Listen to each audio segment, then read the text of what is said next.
Welcome to Harbor City, California. In the South Bay, it'll be a windy night for El Camino Real football as they're on the road against the always tough Gauchos of Narbonne as we come inside Gauchos Stadium for the call. Hello, everybody. My name is Randy Roosevelt, set for the play-by-play call. Should be a very entertaining football game. Narbonne is very good. They're 3-1. El Camino, after winning a championship a year ago, finally got their first victory of the year last week, destroying San Fernando. El Camino playing better. Now they go big game hunting against a very good Gaucho team. Once again, working with us, Paul Zabalik. We bring him in. Paul, this is going to be a major challenge for the Royals. Absolutely, Randy, especially playing away, and you're playing one of the top teams in the South Bay area and loaded with talent. Devin Howard is a name you need to know for the Royals. He wears number 1. He does everything for this football team. He is probably one of the most talented players on the team. He just does everything. He catches the ball. He plays defense. He runs different kinds of reverses. He's explosive, and we should be able to see some real good things from him tonight. You use the word explosive. That's how they talk about Nick Leonard in these parts. He, too, wears number 1 for the Gauchos. You know, again, the most talented player of all on that team is loaded with skill players, and he certainly represents one of the best. The Gauchos trying to rebuild their program from the glory days of just a few years ago. We all know what the Royals accomplished a year ago, winning the Division II championship. We're going to step out for a moment, come back with the kickoff for the Gauchos and the Royals. That's next on LA36.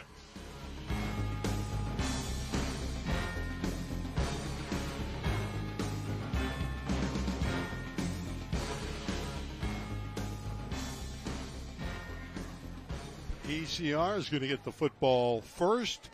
Paul, what are you looking for here? Well, I'm looking for some blocking up front. When you see the front 5, it's going to tell you whether or not you're going to get an opportunity to run it and take it beyond the 30-yard line. So you watch the front 5 that's on the receiving team, and it'll give you a good idea what'll happen in the secondary. Both teams have solid kickers, which is interesting at the prep level. So we could see some field goals tonight. Jonathan Martinez is the kicker for Narbonne. Asa Johnson does that chore for El Camino Real for the Royals. Narbonne in the familiar green, the blue and white of El Camino Real. We're just about set to go. The Marine League against the West Valley, 2 of the top leagues in the city section. That's exactly right, Randy. You're playing Marine League and then the West Valley League, both represented well. Nice crowd on hand. And advancing on the football is this fine kicker from Narbonne. It's returnable. Out across the 35-yard line. Very good. You saw some good blocking up front. And again, he got past the 30-yard line. That gives you an indication that those front 5 are making their blocks. That was Foles, and we're going to see him a lot, number 13 for El Camino Real. He had over 100 yards a week ago, didn't he? Yes, he did. He is described by the coach as the up-and-coming running back, and very skilled at a very sophomore level. Javen Hall, number 2, is the junior quarterback. He's hit 57% of his passes. Jalen Sanders, number 11, splits wide to the right. He is fleet-footed. Rafa Cortez, 19 in the slot, has terrific hands. Yeah, they're both great slot receivers, and you'll see probably them open up with something underneath, real short. Of course, last year it was Ryan Feinberg leading the offense, but Hall has even more mobility, doesn't he? He does. He has a lot quicker feet, and he's not afraid to run. He'll take off and go. Colin Armida, number 3, is in the backfield. There's that quick one over the middle to Shirley. Yep. The tight end out to the 42-yard line. And he's brought down by Ihanator. Mark Ihanator, a sophomore who's very talented, two-way player for the Gauchos. When you watch the Narbonne defense, you'll notice their linebackers take off deep drops, and that middle of that field is wide open underneath. And again, El Camino was able to see that and throw that underneath pass. Number 5 picked up 5. It's 2nd and 5. That's a confidence builder to hit that first one. Absolutely. Whenever you get an opportunity to get some yardage on the first play from scrimmage, it builds a lot of confidence, especially in your offensive line.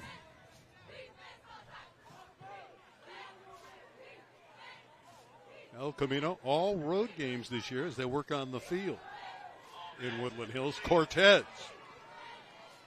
First down into Gaucho territory. And again, we saw that. That was my call for the opening play, and they came right back with it because they're seeing the corners drop off. And again, that underneath area is wide open. Let's hope they continue with that and they can see it and pick it up. What makes Rafa Cortez so good? Well, he concentrates. As you watch him look at the ball, he watches it all the way into his hands. And he's really developed that skill. Now, coming into this game, Narbonne has the better record, 3-1. El Camino Real 1-3, but ECR has played stiffer competition. Hall again. On the move. Got his man. It's Shirley down the sideline. Again, stumbling and stumbling. He went out of bounds, but a big gain. You saw the mobility that Hall demonstrated right there. He's not afraid to move out of the pocket. He's able to then keep an eye on the receivers and obviously made completion.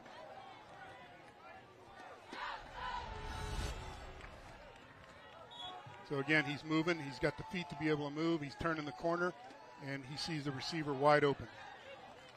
Takes it all the way down to the 25. That's where he went out of bounds. It's first down, Royals.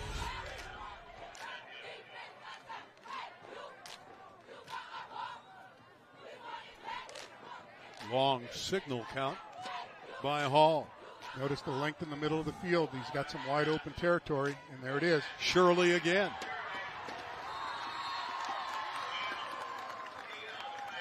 You watch the linebackers drop off. That opens up that middle of the field. Epinesa with the tackle. Number 5 took down number 5. And Elvin Epinesa, you'll see him all over the field for the green and white. He's got mobility. He can get sideline to sideline. A hot start for Javen Hall. We've played 2 minutes, and El Camino Real is threatening. Now again, look at the middle of the field. There's no safety, so that's going to open up that opportunity right there down the middle. Run play. It does open up. That's it. Touchdown for Ermita. Colin Ermita. When you don't have a safety there to pick up that kind of a rush, it's open. You look at it and you can just see it that if they're able to bust it for the second level, it's touchdown. You have a long bus ride here, 2 hours. You get off the bus, you're exhausted, but you can't map it out any better than that if you're El Camino Real. That was a great series and a great start. Asa Johnson will try the PAT. Cortez will hold.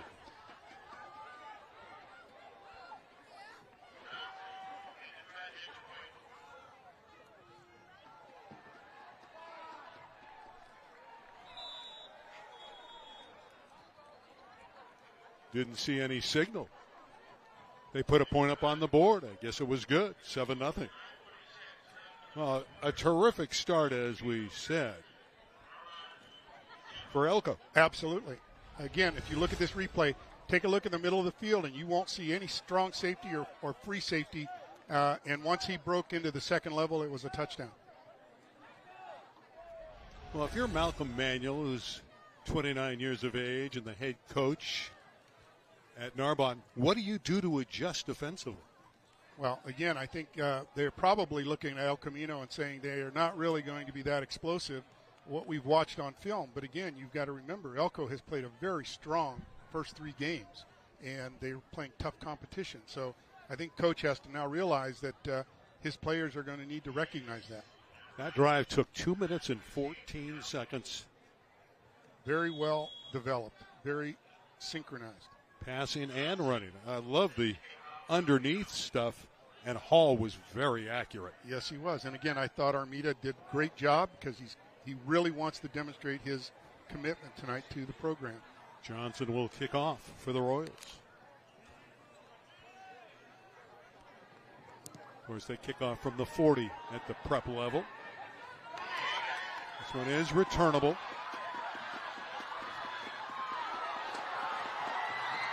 terrific effort by Antonio Villegas. He showcased a lot of moves. They did, and they got downfield very quick. And again, if you watch the front five of Narbonne's receiving team, they weren't making the blocks, and Elko was able to penetrate and stop them right around the 25-yard line.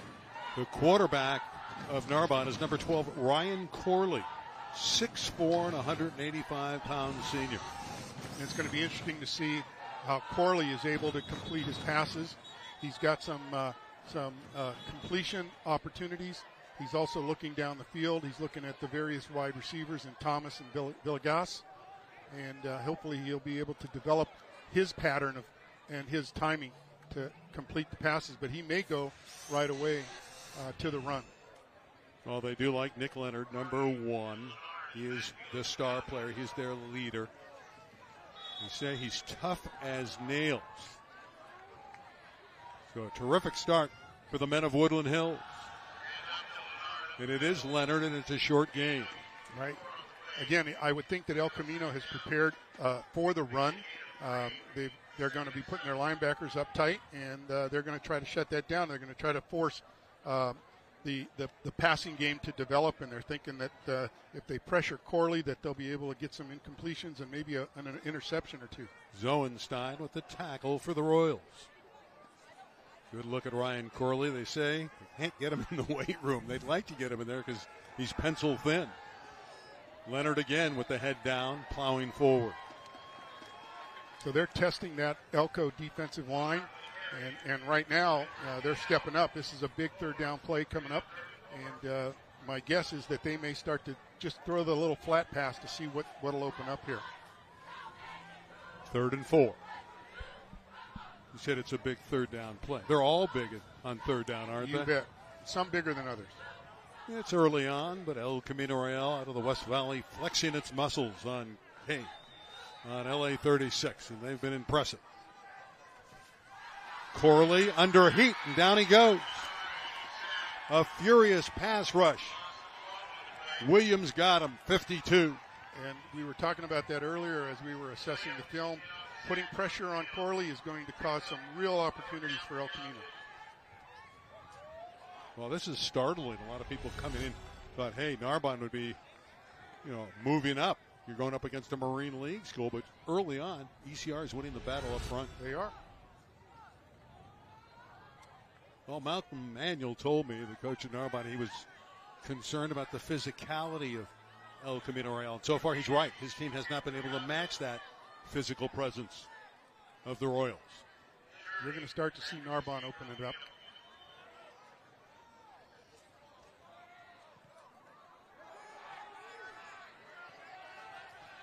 Tobin watches this one roll inside the 35. So now we'll see whether or not El Camino can duplicate that drive and continue doing what they're doing. They saw a lot of good things in that first series, in that first drive, and you're going to start to see again Javen Hall with his feet. If he gets the opportunity to run, he will. They want to play fast. They do want to play fast, but yet they also want to be efficient. And when you talk to the coach, that's one of the key things, is that they're able to keep their efficiencies. And you're starting to look at the experience of Colin Armida. Again, he's going to be a big factor tonight, I believe.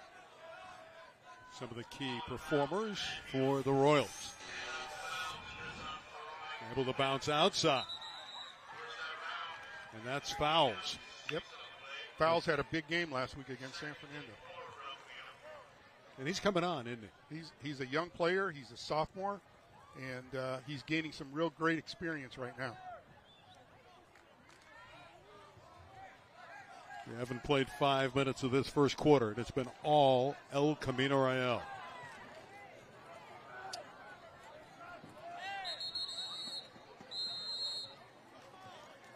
Timeout for the moment. You're going to look at Jalen Sanders here at number 11 for El Camino. He's their deep threat. He's the guy that if you see the center of that field wide open, and if Sanders can get to that middle of the field, you're going to see a completion from Hall. Well, playing on the road every week, and again, the poor field conditions in Woodland Hills has forced the Royals to play on the road weekly.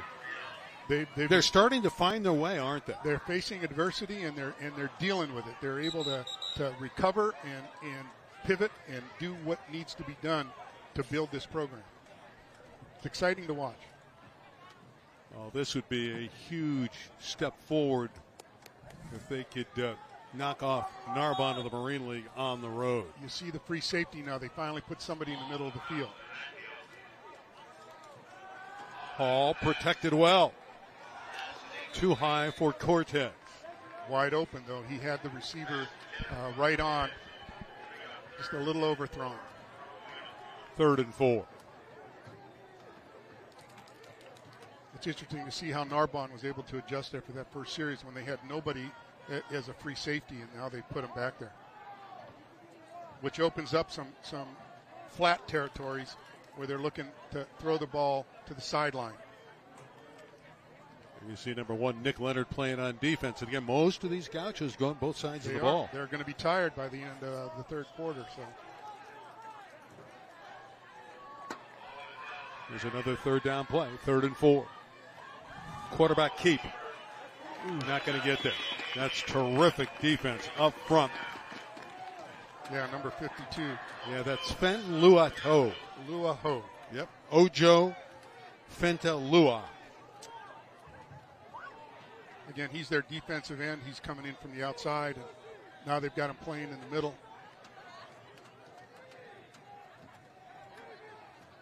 He's a player. He's solid. He's tough. Stands his ground. It's 4th down. You're at your 40. Do you roll the dice?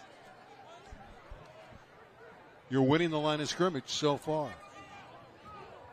I don't see the punt unit out there. For now, it looks like they're going for it. 4th and 3. Hall under duress, and the ball's going to go over on downs. Well, all the momentum has just swung back to Narbonne. Well, I just think that was a mistake on the part of the center, snapping the ball when the offensive line wasn't quite ready, and Narbonne got the edge in the jump.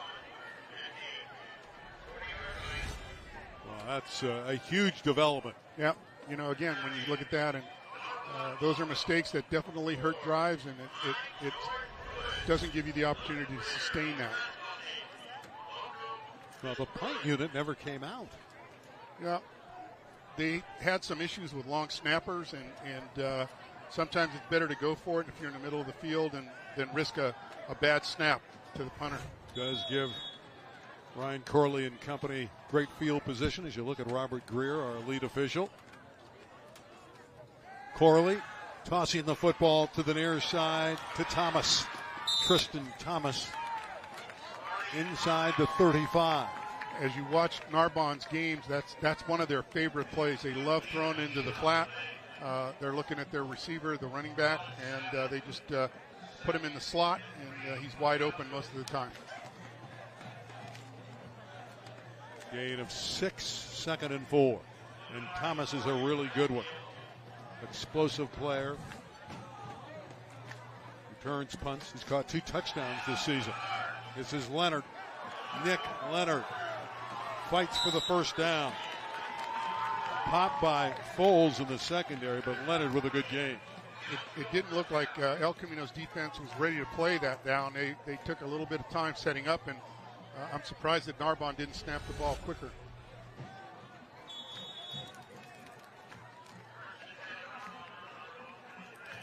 Again, he is a power runner, and he's very explosive.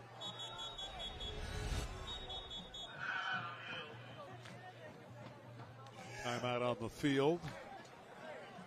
Narbonne with 5.5 minutes left in the first quarter, looking for the equalizing score. Yeah, it was, again, mistakes have an opportunity to jump up when you least expect it, and that's what happened with El Camino. They just didn't execute that well on that offensive series, and Narbonne took possession, and they can capitalize now. If they can maintain their level of consistency, they're going to be a factor.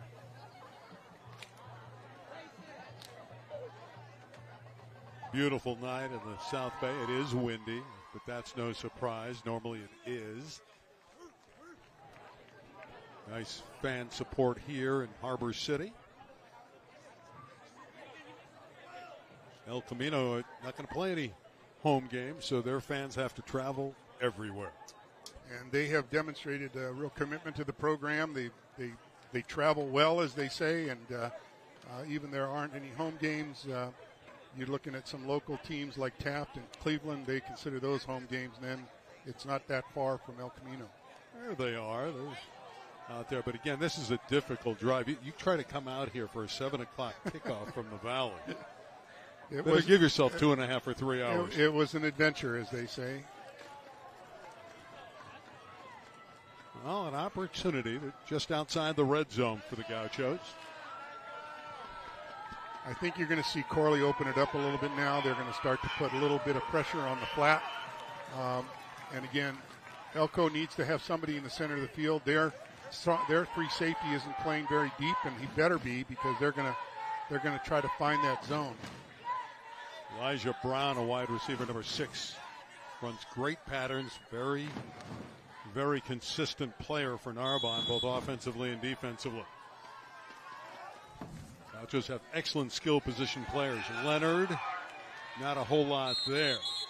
And again, 52 Williams underneath the pile.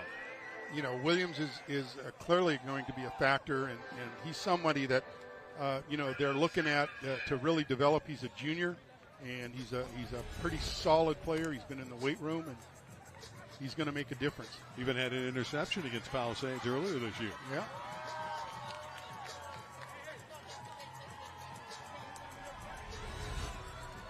Second down, still 10. Now they've got a free safety. That's good to see. Corley. The deep ball. That's excellent coverage from Tovin. Christian Thomas had a blanket on him. Yeah, we briefly talked about that in scouting Corley. He's not real accurate in a lot of his throws, and if we put pressure on him, it's going to rattle him a little bit. And again, he'll put some balls up in the air that are possible interceptions. 3rd and 10.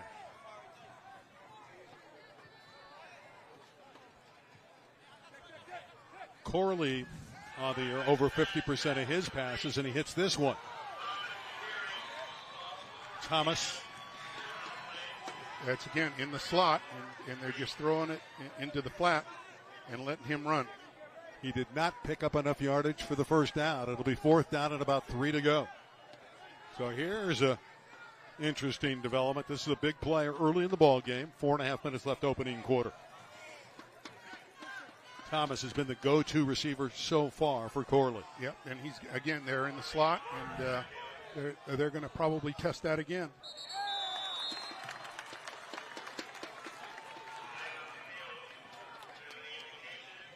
Offsides on the defense. 5-yard penalty. First down. That is a killer. It gives Narbonne the first down. You know, it's always difficult when you see a defensive lineman jump off sides when they're supposed to be watching the ball. When the ball moves, they move, and they're not supposed to listen to the cadence. They're not supposed to listen to the count. But yet, it happens, and especially at this level, kids are young and they're inexperienced and unfortunately make those kind of mistakes. And this is the kind of mistake that can damage you and put Narbonne on the board. Well, the Gauchos in the red zone with a golden opportunity to score. No free safety for Elko. From the 10. Corley too high. That one sailed on him on a ball intended for Victor Carbajal, who's caught 13 passes this year. Yeah, again, Corley going deep or going underneath is a difficult throw, but his sideline passes have been pretty accurate, especially when he's already identified the Thomas to receive, number 13. You mentioned he's over 50% on the year. Corley, to be exact, 53%. Thrown 5 touchdowns. Here's my guess is they're going to try to put. Okay, is in motion. Thomas is in motion. Draw right up the middle. Touchdown. Easy for Leonard. Nick Leonard slams the ball down after getting the touchdown. That's a direct cause of that mistake, the two mistakes that Elko made on defense. 6th rushing touchdown for Leonard this season. You give them a break, they'll take it.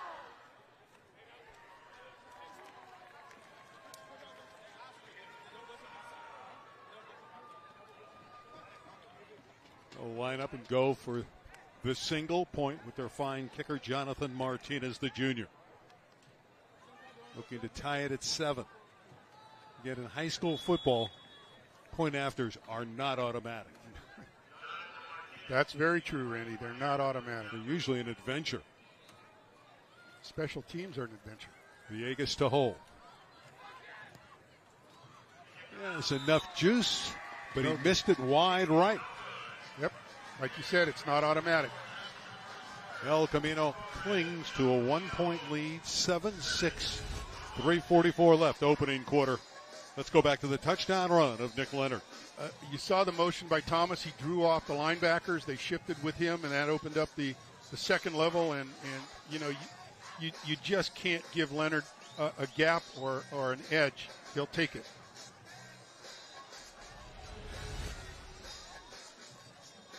Well, you can't give away field position either. Remember, they Yeah, botched up the 4th down play, and again, that gave the ball at the mistakes. 40-yard line, so it was Exactly. a 40-yard drive. You had, again, mistakes on both of those situations. That being said, El Camino still has a 1-point lead. Again, if you watch the 5 El Camino blockers on the kickoff, it'll tell you whether or not they'll get to the 30-yard line. Martinez, the deep kick. See what kind of field position the Royals will have. It's obviously going to be very good. You got to love the return, and it's Howard, Devin Howard. There you go.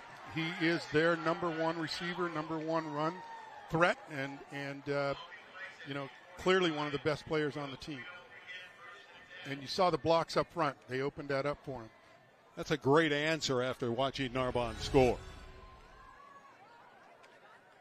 That's how you're able to get back.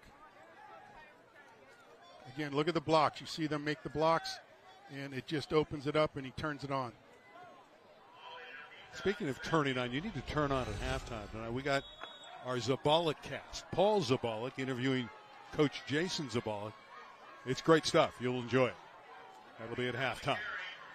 Back to the ground game, which is successful for ECR. They got Should be good enough for the first down. That's good blocking up front. For the first down, it was Armida who carried it. Again, Armida is going to make a big difference, and you had Derbeshian making the way. I mean, he got some great blocks, and there was a great surge by the offensive line. Howard utilized as a wide receiver, swinging wide to the left side. 4 on the flanks.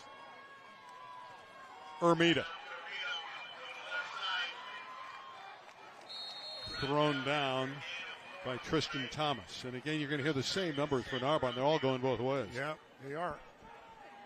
You can see the numbers on the sideline. They don't have a big squad this year. They're rebuilding their program again, coming off the difficulty the last couple of years. New head coach, learning a new system.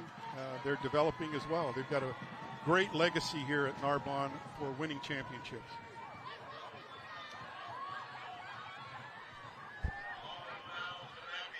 Javen Hall with the pitch. Fouls. Flag behind the play. Probable holding call will bring it back. One of those mistakes again. You get a big opportunity and it just gets called back.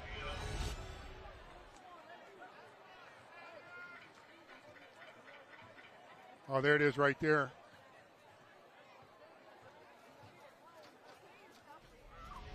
Grab the jersey. Real obvious.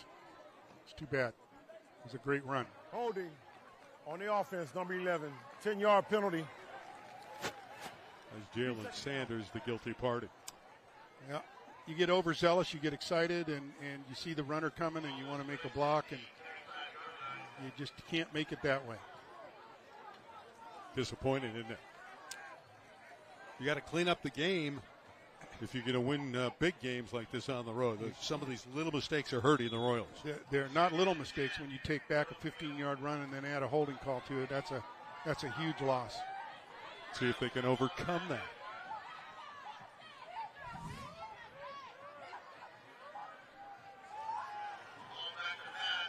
Hall throws that in between receivers.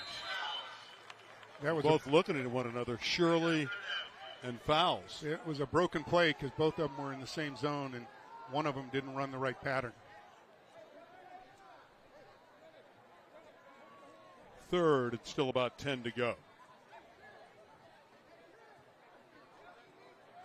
We got to see if they're going to have that free safety there. Otherwise, the middle of that field will be wide open.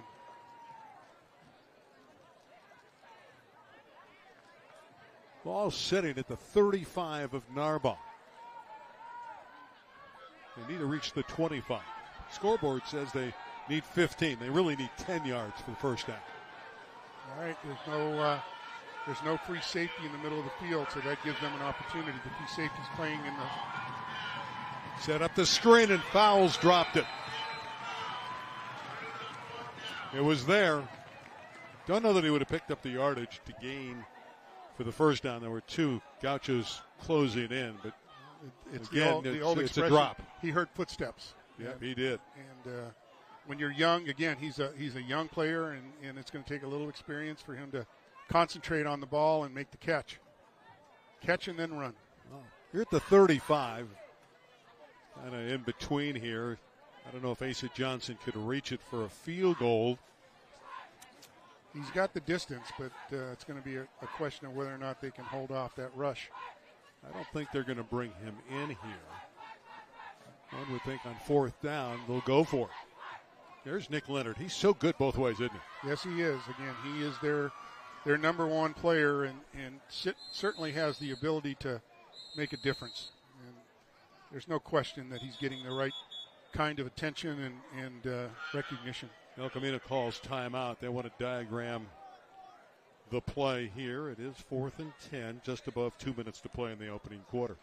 This is again, it's an opportunity. 10 yards in most situations, it would be a kicking situation. But when you have snap issues, you have long snapper issues. Punting the ball is problematic. So maybe going for it and getting at least half of it back still puts their opponent on the 25-yard line. How'd you like the sunset today? Beautiful. That's why we live here, right, Randy? Well, we live in the valley. It's nicer out here, isn't it? It is. At least weather-wise, it's certainly cooler. Cooler, yeah. I don't know about nicer, but it is cooler. Guess what? They're kicking. How about that? 52-yard try. We know Ace has got a strong leg. Rafa Cortez is your holder.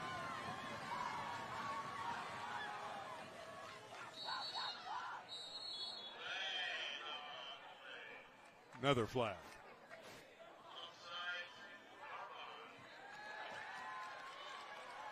Now, this could make a difference. They may go for it.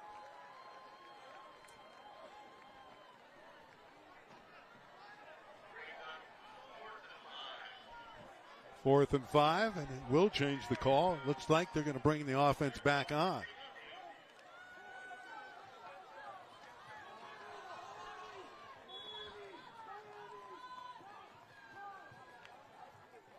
Seven, 6, El Camino Real. This is a big play. Again, no free safety. You got the middle of the field wide open. And when you give Hall that opportunity. They need 5. Should be good enough for the first down. Cortez brought it in, running a precise pattern.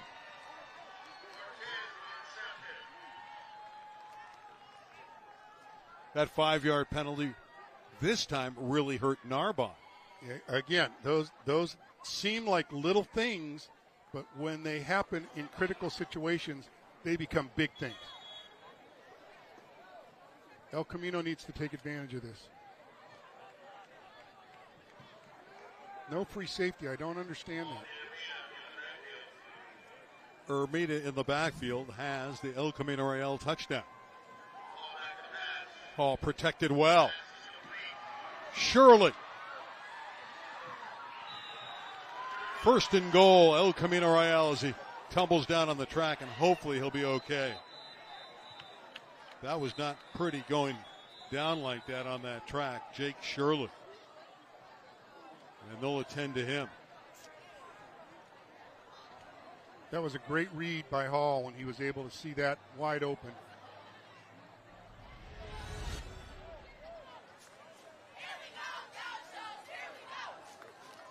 Nobody underneath. Why is Jake Shirley having so much success as we see him hit that asphalt? He's just a tough player, and he'll bounce back. He just probably got the wind knocked out of him. The good news is he's up. He's a tough young man.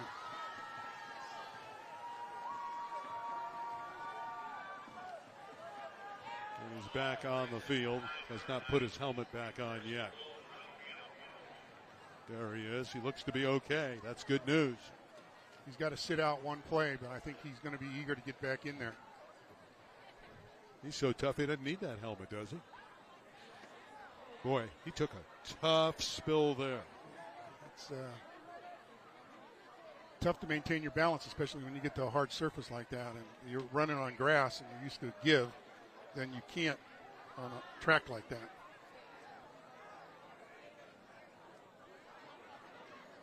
Well, it's first and goal inside the 5 for ECR. It's a big Minute series. 41 left in the first quarter. Big series here. You want to finish the drive. That's key.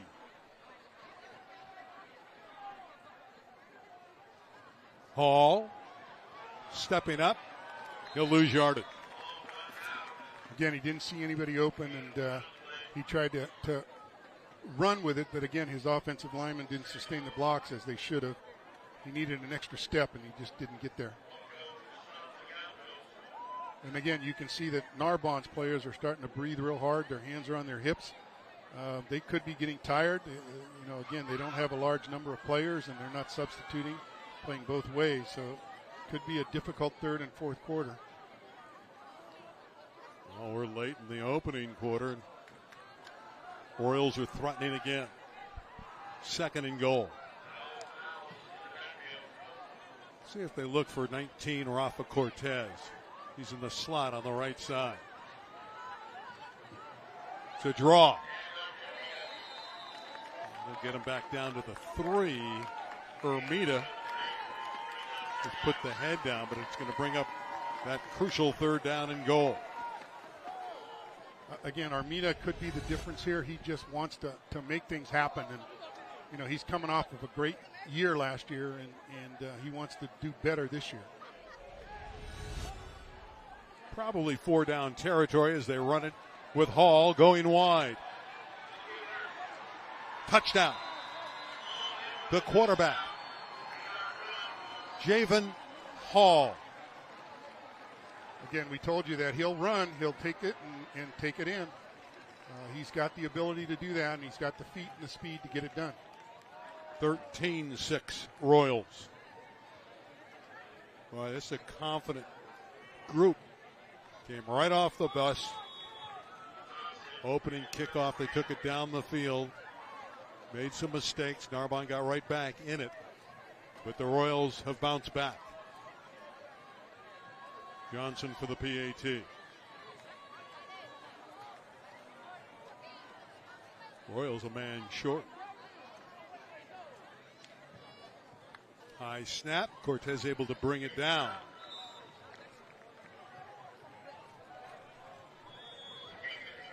And it's good. 14-6 for ECR.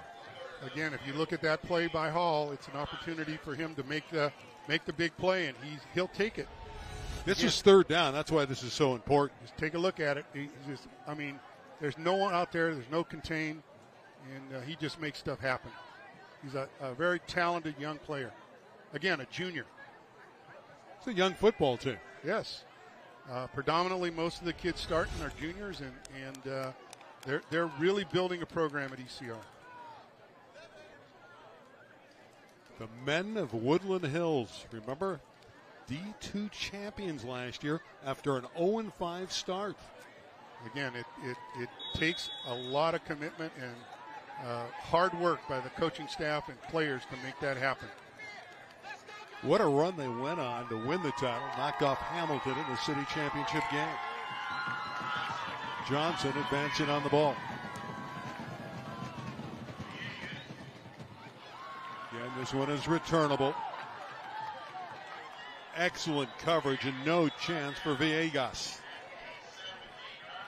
You know, again, there's penetration now through that front five of Narbonne's receiving team, and you're not going to get an opportunity to bust it if your front five isn't making the blocks.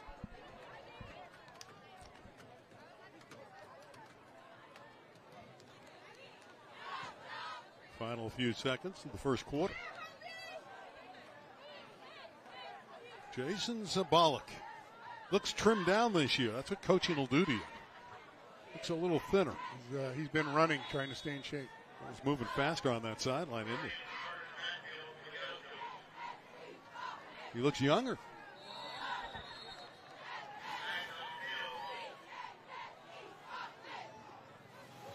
This is something that has to stop on the defensive line of El Camino. They jump off sides. It's just not the right thing to do. There's a discipline question. When your players aren't watching the ball, they're not focused. And it's different. You jump in high school football, it's blown dead immediately, and it's 5 yards. Yeah, you can't jump back. But again, that's a concentration issue. You're giving the other team opportunities they shouldn't have. Leonard. Good run. Again, you saw him pace himself. He's looking for the break. He's looking for the opening. Big gain. Out to midfield. Again, that's a mistake. It takes your concentration away, and he's able to break it. Look, you can see how he slows down and then puts it in the next gear. That's the end of the opening quarter with your score. El Camino Real, the Royals 14, the Gauchos of Narbonne 6. Huge opportunity for El Camino to capitalize on that drive and not let Narbonne recover. And you just saw what a mistake can do to the momentum, what a mistake can do to the morale of the team when they see that happen and then a big play occurs. It takes the wind out of you a little bit. Well, we expected Leonard to run the ball effectively for Narbonne, and he has. He has. He's definitely had the opportunity to do that. Again, they're going to have to tighten up the defense to stop that and let Corley throw the ball and use his opportunity to not make completions.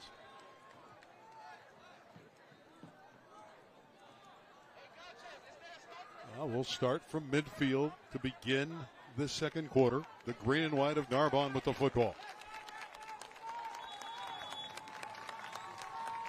First down. Play fake by Corley. Has a receiver, it's Rice. 22 yards and a first down. They're playing man on him, and again, when you take a look at that skill set that number 7 brings to the table, and you see that Rice is going to be wide open, all Corley had to do was just put it up, and Rice runs under it. And as you'll see here, they're playing man up, and he beats the corner.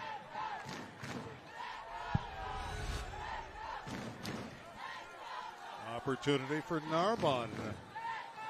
Very entertaining first half. Surprising first half. Trips to the right for the Gaucho.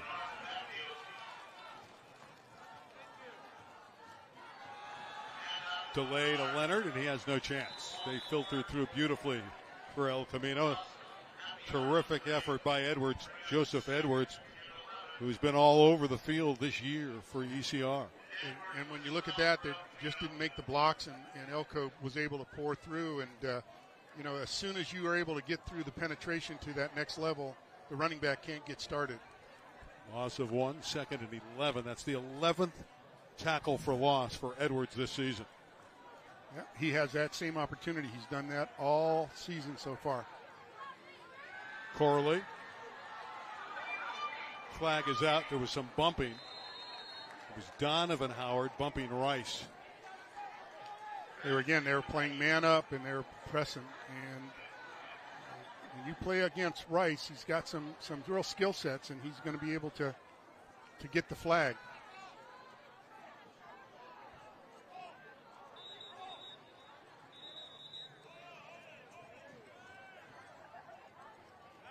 You got holding. El Camino, 22 blue. So.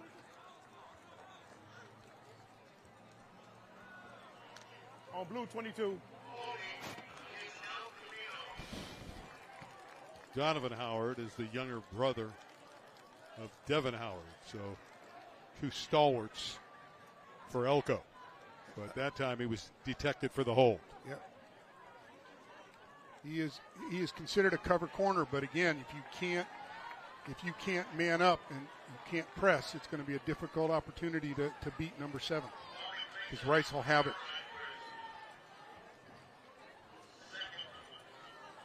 They're just giving it to Narbonne right now. They're just letting them with their mistakes.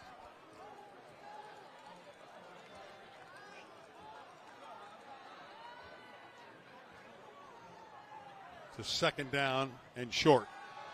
Leonard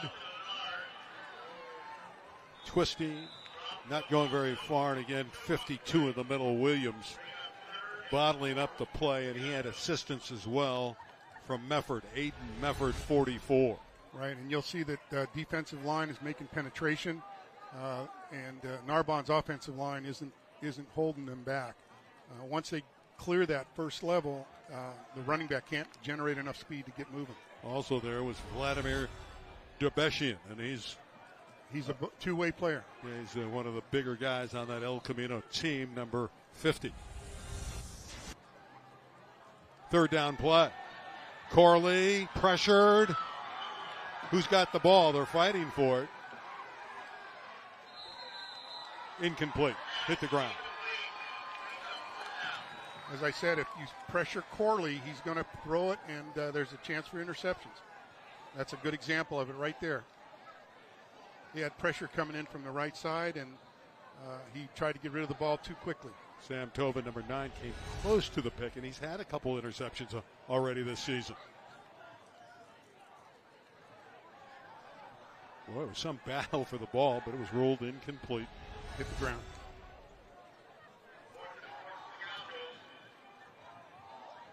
Fourth down play for the Gauchos. Again, another big play here.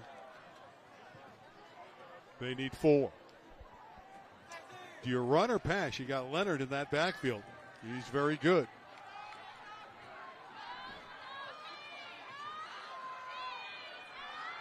Corley looking to air it out. Too far with the throw on the post pattern. He wanted Thomas, and the ball goes over on downs. Again, Corley is not that accurate as a thrower, and you want to put pressure on him. He'll not make the completion. So the ball goes back to ECR. 9:43 left, opening half, 14-6 Royals. Surprising first half. Why is it surprising? Primarily because you're coming into a unfriendly stadium. You're playing away from home. You're a long way from home, and Narbonne has a major reputation of being a dominant team in the Marine League, regardless of what their record shows. Well, the record this year is good. It's 3-1. Wins over Torrance, Paramount, and Hawkins. They beat Hawkins 48-0 last week. Another flag. We've had too many of those. It's going to be a false start on the Royals. False start. 5-yard penalty. It's the old story of 1 step forward, 2 steps back. It's the old story. We've conquered the enemy, and the enemy is us. Yes. Again, El Camino has been their worst enemy tonight. But their best has been up front, where they've ruled the line of scrimmage. Hall airing it out. Tremendous hit as it was brought in by Cortez, but he paid the price. Again, that's great concentration. You know you're going to get hit, but yet he focused on the ball, made the catch, and it was a big play. There's that man again, Epinesa. He is a hitter. And there's an example of it. And again, when you know you've got to catch that ball and you know you're going to get hit, you do everything you can to keep the ball.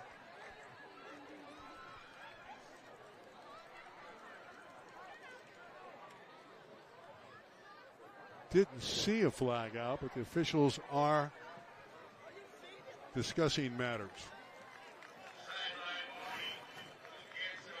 That's a sideline warning.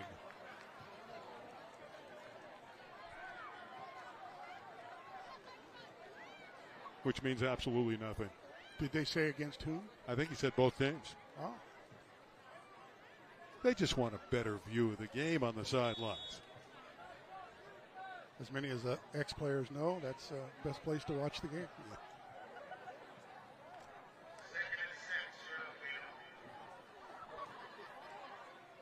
Again, I got to believe that you're going to see Hall throw this little flat underneath stuff and make the completions. Hall, again, protected well. Cortez with a terrific catch going up the ladder. Number 19 is gifted. Leonard brought him down. Again, put a star on that young man's helmet. There you go. You saw the concentration. You saw him focus on it, and Hall just let it go. He saw the opening, and he threw it.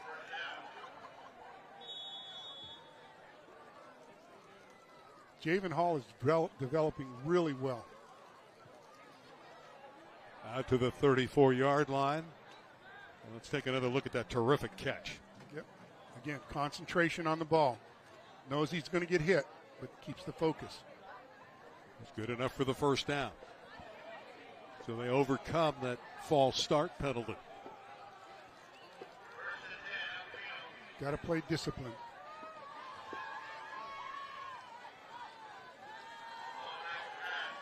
Hall again. Howard. And he has wheels. He can move. We talked about that. Big game. Boy, that underneath stuff is really working, those drag patterns. That's exactly right. That's what we saw on the film, and that's what we're seeing again. That opportunity is there, and they're taking advantage of it. Well, Devin Howard, we've already seen him bring back a long kickoff, and here he is catching the ball. Again, give him an inch, and he'll take a yard plus. To the 45 of Narbonne. Hall again airing it out. Same play, different direction. Similar result inside the 30 of the Gauchos. Narbonne is giving El Camino that flat, and they're not closing on it. And that should be a continuation. This protection has been wonderful. Oh, yeah. Again, El Camino's offensive line is making the blocks. And I'll bet you Narbonne's getting a little tired on defense. Don't gamble. Don't bet. No bets. Howard suddenly taking over this series of downs. And you'll notice that's an experienced back when he's able to shift the ball to the outside arm. Again, we have a stoppage in play.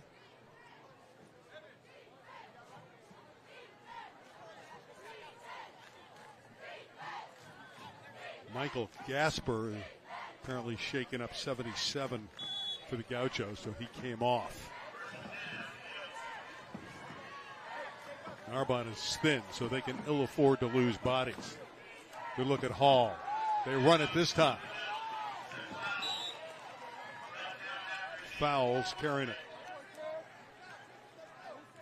Again, he's a young up-and-coming runner, and he's going to demonstrate his skill. And between he and Armida, you're going to see some very explosive running. Picked up 2, 2nd and 8. Narbonne reacted to this well. They did. Epinesa again. He's made numerous stops for Narbonne. Hall bouncing outside.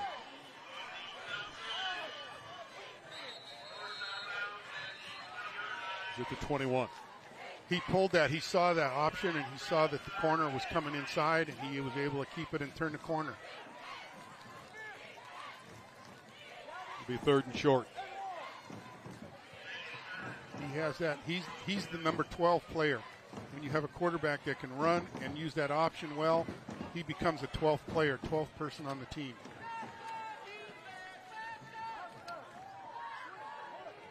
All over by the sideline, got the play, runs back into the huddle. They need 3 on 3rd down.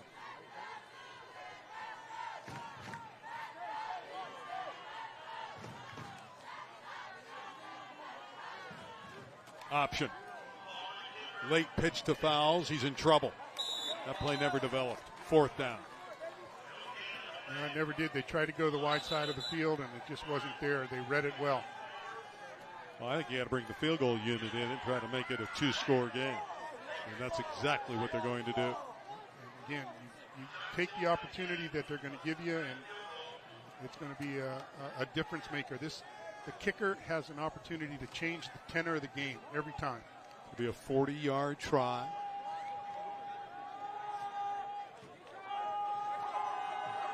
And he has the leg to get it there out of the Cortez hold. Again, bodies are needed for El Camino. They're all out there now. They have 11 on the field finally. Can he hit it from 40? We'll see. Got the distance easily. That's perfect.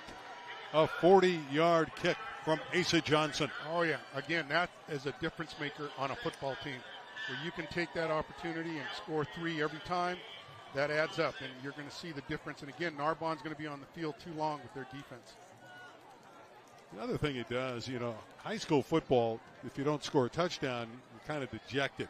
This gives you an opportunity to score, not turn the ball over on downs, and you feel like you've accomplished something. But again, he could have kicked that 50-plus yards. Sure looked like it, didn't it? He had distance. Builds the total to 17-6 for the visitors. You're watching El Camino football on LA36. First of 4 telecasts. Randy Rosenbaum with Paul Zabalik. Paul will be my sidekick on all 4 of these shows. It's a real opportunity and privilege, Randy, to be with you, I'll tell you.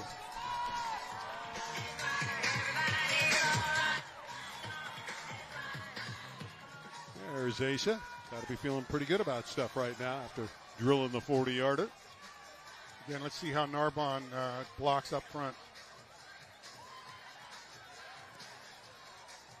That strong leg goes in the end zone, and high school football can't return it. I don't agree with that, but that's the rule. That's the law. So there's no way Villegas could bring it back. And that's the way every kick should be from El Camino. They should put it in the end zone every time. Don't give anybody an opportunity to run back, especially if you've got Leonard back there. Don't give him an opportunity to break it. And at the prep level, you watch college and pro football, they'll take the ball out to the 25. Here it's the 20-yard line, so it's a little bit longer field.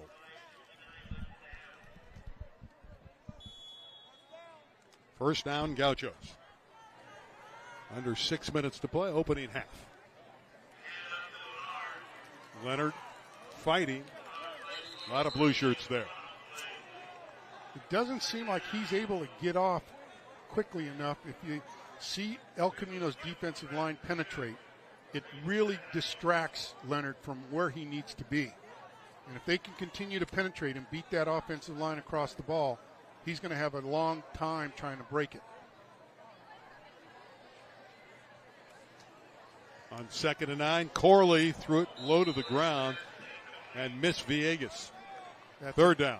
Again, you're looking at putting pressure on Corley, and he'll rush the pass and he'll make mistakes.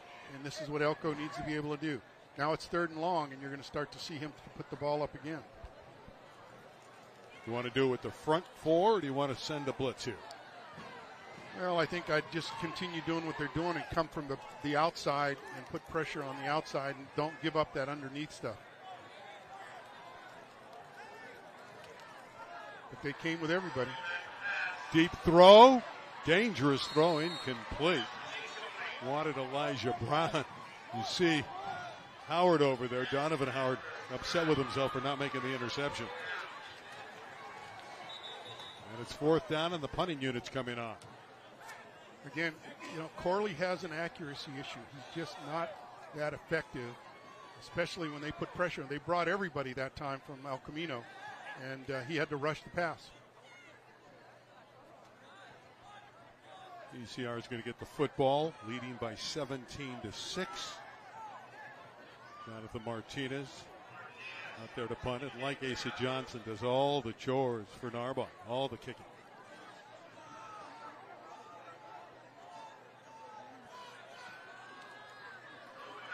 Low snap. Does a nice job of getting it out of harm's way. Tovin dropped the ball. El Camino fortunate to get a convenient bounce. And Donovan's going to get pushed back. Donovan Howard had no chance. Fortunately, though, for ECR, they got the ball. That was a pretty scary second there where the ball bounces and you don't catch it. It's a free ball and anybody can land on it. Toss the Royals some real estate. Hopefully Donovan's okay. And we'll take a look at that again. You can watch it bounce off his shoulder pads.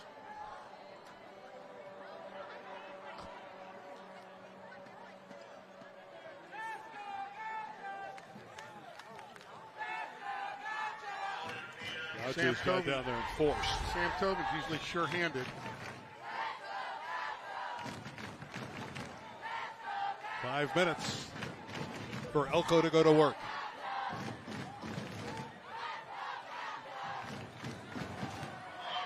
Hall surveying. Nearly picked off. And in all candor, it should have been intercepted. Ian Hanator had a great shot at picking that ball off. That ball was telegraphed. Yeah, he shouldn't have thrown it. If anything, he should have thrown it over his head. Not throwing it in coverage like that. Again, that's a level of inexperience. That's a good-looking football player, Mark Ihanator. And on film, number 1's impressive for the green and white. Are they saying that he intercepted that? No, he didn't. Yeah, they say he intercepted. Wow, they gave him the interception. There was no indication, was there? Didn't see it. Well, they gave him the pick. The whistle sounds and they stop play. If it was the NFL, I would think that Jason Zabalik would have the flag out there. Yeah, they don't have that in high school. So it looked like it was thrown into traffic and it was going to get picked off. But it looked like he was out of bounds. I'd love to see that one again, but there's Malcolm Manuel pleading his case. Let's get a ruling from Robert Greer here. Foul against ECR.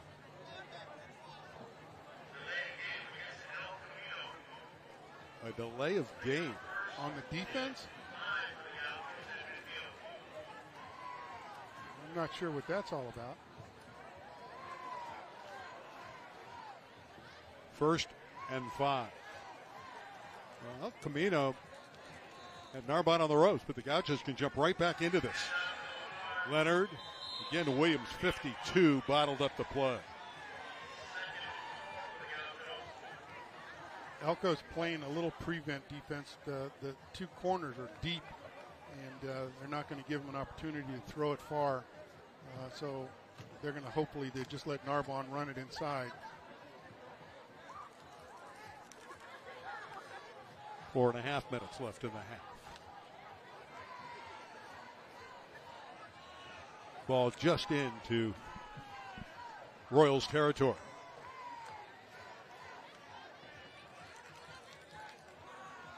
Corley That one was nearly intercepted. Too high for Villegas. Fouls really had the best chance of catching the ball. 13. Again, the more pressure they put on Corley, the better it's going to be because it's going to force him to rush the pass.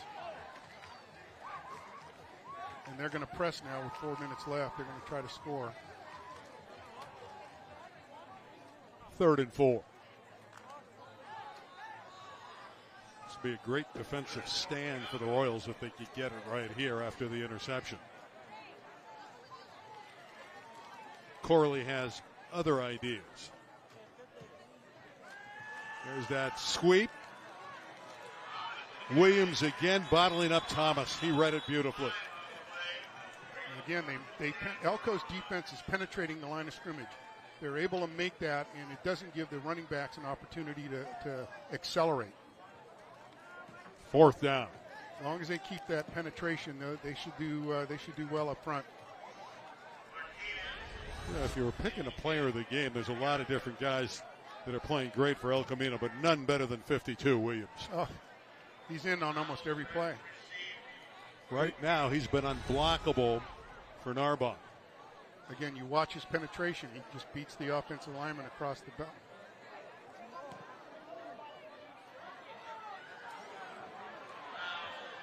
Fouls. Looking for a lane. Does a pretty nice job to forge forward.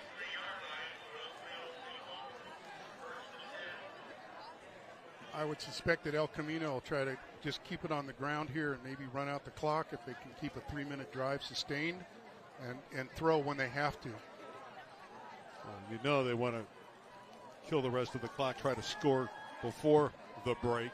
Narbonne will get the second half kickoff. But now you're going to see Narbonne, and they're playing in their kind of prevent defense. They've got the 2 safeties, cover 2 there.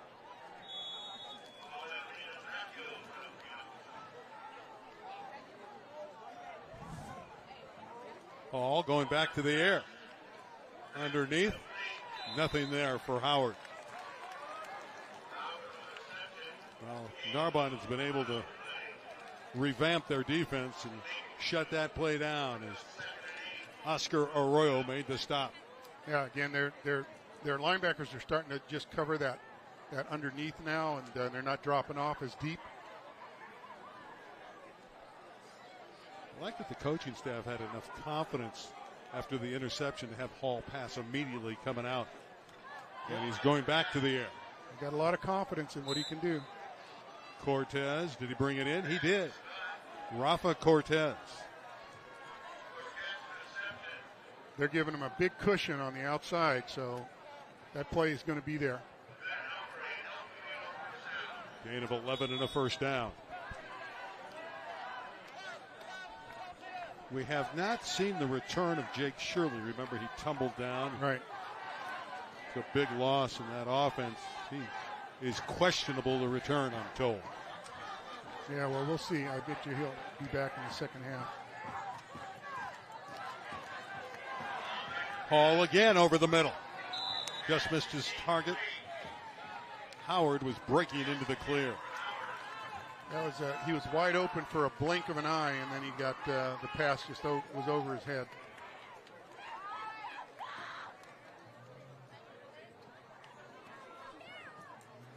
If that one been on target, it would have been a touchdown. Well, he was breaking for it, that's for sure. Exactly 2 minutes left in the first half. There's a football player, Epinesa, number 5. Elvin Epinesa, senior. Had a pick 6 against Paramount earlier this year. They love him here. Hall on the run. Nice job by the junior quarterback of El Camino Real. There is a flag down.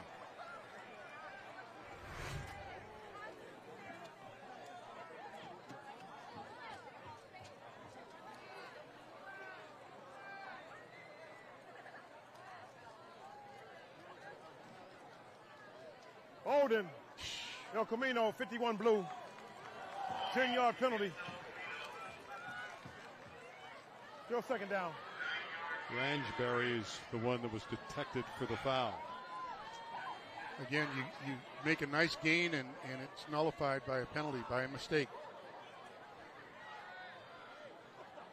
That one hurts. Sends you in the wrong direction.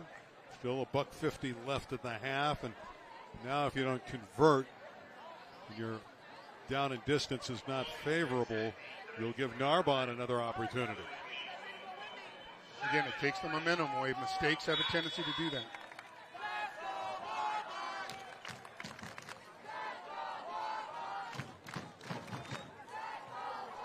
And starting to get into it, chanting, "Let's go Narbonne," here in Harbor City. Clock is running. 2nd and 20 for El Camino Real.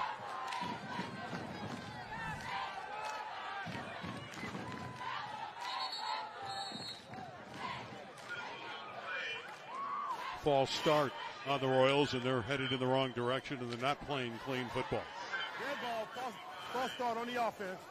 5-yard penalty. I don't think Jason Zabalik's going to be too happy, even though he's going to have the lead at halftime. Well, again, you can't make those kinds of mistakes. Those are mental errors. They shouldn't happen, especially in Game 4. It's just something that a young team they'll make those mistakes. And as we said earlier, they're playing sophomores and juniors at El Camino. They've done some great things in this opening half, but they've also shot themselves in the foot.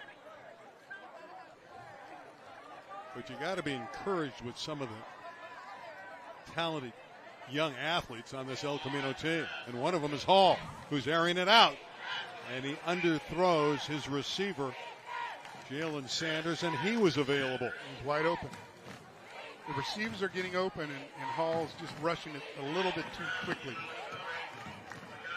It's 3rd down and 20. Another fraction of a second, and he would have completed that.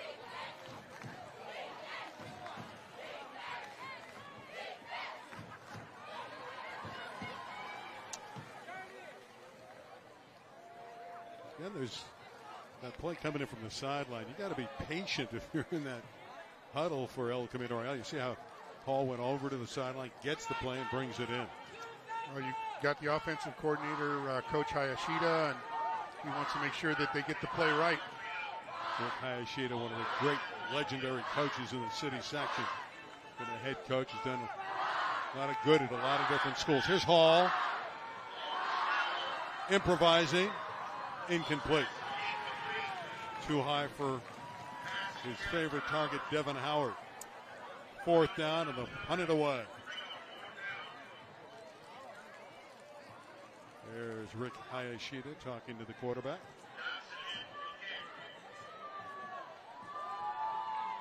Well, Narbonne has a minute, and they're going to get, you would think, pretty good field position here. Well, again, El Camino's had issues with long snapping, and they've got to make this play. They certainly don't want to give up the ball now in the end zone.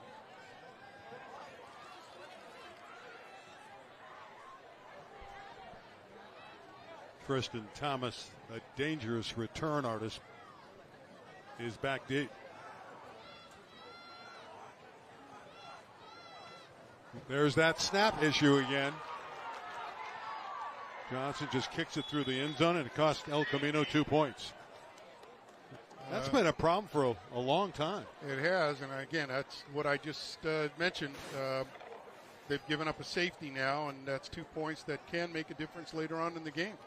It's just something that is inexplicable when you have talented players who look at this and they can't make a long snap. It's hard to explain that. The officials are conferring. Johnson kicked it, and that's probably going to cost him some real estate and the 2 points for the kicking of the ball. We got a legal kick. Okay, we got a safety. And they kick it from the 10. So they're kicking from the 10-yard line because it's half the distance, because normally you kick from the 20. You are giving Narbonne a real shot to score again. Yes, and that's, again, your mistakes. And you just can't let that happen and win football games. It's just not acceptable. better than kicking it through. Johnson would have been better served to pick it up and run it through the end zone. Then they would have been kicking off from the 20. But he was just trying to make sure that it wouldn't be recovered by Narbonne for a score. Well, again, fortunately, you've got a kicker with a big leg, and he should be able to kick it well over the 50-yard line.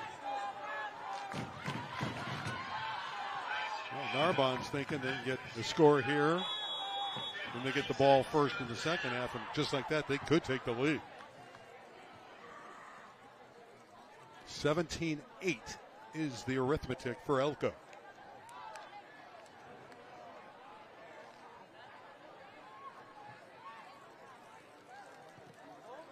Line drive kick. Beautiful hop for Johnson.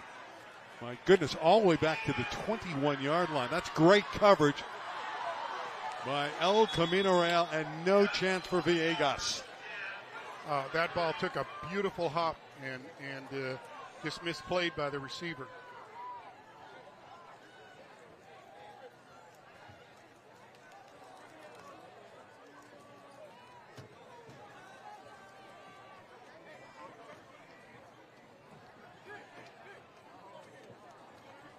Narbonne will start from its 30. We'll see how Coach Malcolm Manuel plays this with just 53 seconds left. Opening half. You got to believe Corley's going to go for it and go deep.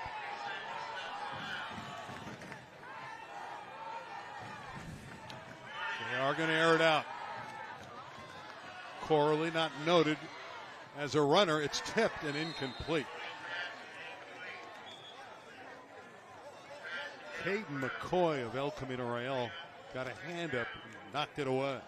You know, again, Corley's not that mobile, and if he's running to his left, thrown to his left, it's going to be a difficult run and catch situation.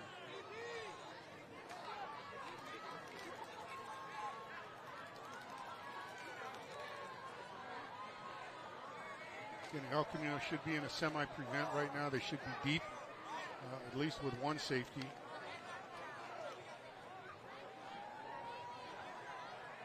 And at halftime, we'll have Paul Zabalik interviewing Jason Zabalik. About 12 minutes of riveting television. Corley to the air. Incomplete. That one was a catchable ball thrown to Thomas. That was on target by Ryan Corley. But again, he was pressured really, really well by defensive linemen. Again, you've got about 3 defensive linemen coming through penetration each time, and that'll rattle any quarterback. Turns the down marker over to 3rd and 10. 40 seconds left in the half.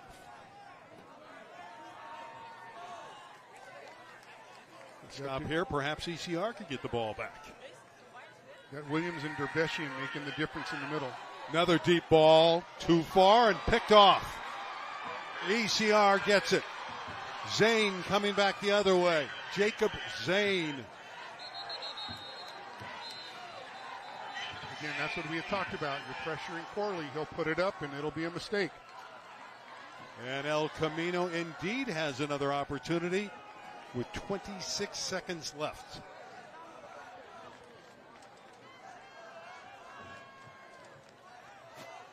Got a block in the back. El Camino got the receiving the ball. 10-yard penalty from the spot of the foul.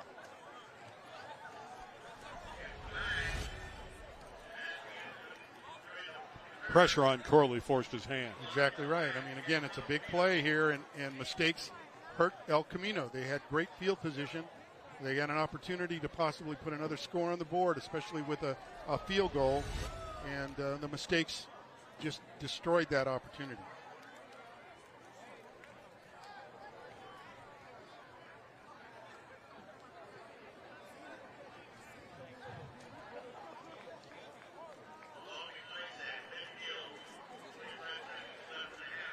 So 26 seconds left. Royals start from midfield. And I got to believe you're going to see Hall put it up here. Sure, you got a timeout in your pocket. Why not? Try to get in field goal range for Asa Johnson. Hall running to the sideline and throws it away, lives for another play. Again, you saw his ability to move, to avoid the tackle and still keep his composure and his poise and just throw the ball away. Not try to force it into the defensive receiver's hands. Down to 16 seconds left.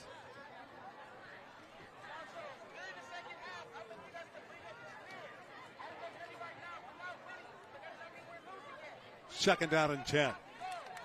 What do you think? They need about 20 yards, 25 yards to get in Ace's field goal range. He hit from 40 with ease. He can hit from 50, so anything beyond 40-yard line is probably going to be kicked. So I would say 15 yards they needed to make it feasible. Yep, I agree. Slowly they get out of the huddle.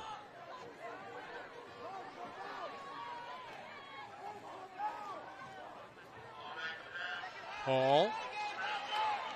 No chance. They're going to let the clock run here. That'll do it. That'll run out the half. El Camino's going to take a 9-point lead into the locker room. Great first half. Surprising first half. It's great in one respect. They're making some big plays. You bet. The mistakes they need to clean up. Again, that took away probably another score. It should have been easily 24-8 or not even 8. They shouldn't have had a safety. And again, the mistakes will kill a team that has momentum. And you'll see exactly how that shifted when Narbonne got the ball back in the first quarter, and they were able to capitalize on those mistakes. You know what we need to capitalize on? Sabolic talking with Sabolic. Earlier tonight, our Paul Sabolic was able to interview the head football coach of El Camino Real, who just happens to have the same last name. Let's hear from that man, Jason Zabolic. Thank you, Randy. I'm here with head coach Jason Sabolic of the El Camino Real Royals. It is a real privilege for me to get this opportunity again to interview Jason. And we're going to talk a little bit about the upcoming season and some of those things and challenges that he has to face. And Coach, coming off a championship season, losing some of your players, how is the rebuilding coming? You know, it's a process, and that's all we talk about a lot of the time is respect the process and do right by the process and work hard. But, with, the uphill battle that we face on a daily basis, it's a task at hand, and the kids have to just rise to the occasion every single day and work really hard and get better. And you're looking at some real challenges in your league. You have 3 championship teams in your conference. Yeah, there's no easy opponent in the West Valley League. I saw for years recruiting the West Valley League. Schools would be down and one school would have more guys than the other. But this year, for whatever reason, it seems every team has a stud player or two. And once again, the competition is fierce. Yeah. Well, you also have a little adversity that you're facing on campus. Tell us a little bit about the field issues and the fact that your soles of the cleats were melting and during especially the heat wave, and how did you guys deal with that? Yeah, so for about the past year, our field has been melting literally underneath our feet, and it was just figured out about a week before the season began that we were going to get put towards the top of the list as far as the district goes for facilities to get that repaired. And so after our Palisades game, we were relegated to the outfield grass of the baseball field, and I became a professional field liner for the last 5 weeks. So, we go out onto the baseball field during 6th period. We don't have lights, so we got to start practice right away. It's going to be an even tougher task now when daylight savings time ends and we get darker sooner. So we're really going to have to combat that. Haven't heard anything about the field being repaired just yet, but, it is an experience every day being in the outfield. So it's tough perceptually. It's tough with the depth and spatial perception of the field and the landmarks. So it's very nice when we actually get to be out on a field to play. So And you get to remind yourself of the 2 championship baseball seasons you played on that field, so it has to bring back some memories every day that you're out there again. I do enjoy being out there, and Coach Leinhard has bestowed upon me the ability to even be out there and really enjoy getting to be around the baseball team as well. Now, talk about being on the road. You're going to be facing some pretty tough teams on the road. Tell us about that. So it started last couple weeks when we went to Newberry Park and Calabasas, played 2 really good teams. Really excited to see how those guys do the rest of the year. And we actually got in the win column last week against San Fernando, and we faced a tough battle tonight. I mean, we traveled 2 hours on the road. It's not an easy task to leave school early in the middle of the day and drive to a school of this caliber and come out and play a good football game. And talk about your quarterback, Jaden Hall. Yeah, Javen's great. He's, really took over the reins from Ryan Feinberg, who's now at Alfred College. He actually just started last week for the first time, his first collegiate football game. But Javen's done a great job stepping in. He was 10 of 12 last week with an 82% completion percentage and almost 200 yards throwing. So we're letting him open up the playbook a little bit, and, steady as she goes. He's doing a very good job protecting the ball as well. So. And I noticed that he does have feet, and he's able to get out there and turn the corner. Well, that's really what keeps a lot of defenses and defensive coordinators at bay is the fact that he is mobile, and he can leave the pocket, and he's not afraid to, and not afraid to lower the shoulder. That's the one thing that scares me, though. He, taking too many hits. You don't want him to get too dinged up because behind him there's not somebody that we have quite ready yet. So. Well, tonight you're going to be facing a pretty large line that is probably outweighing you about 50 pounds per person. What are your ideas for that tonight? They're a big physical football team. Watching them on film, they're 3-1. They have a really good run game, and our idea is hopefully stop the run game tonight and keep them at bay and try to win a close ball game. They're not going to lay down. They're a good squad, and so we're excited for a good football game. And you coming off the championship season, that had to be a great attitude for the students and the players on campus to be able to say, we really have a championship and we're going to continue to grow it. And you're looking forward to this year to do the same thing. Correct. And it's almost surreal. You walk around every day and the kids remind you every day of it.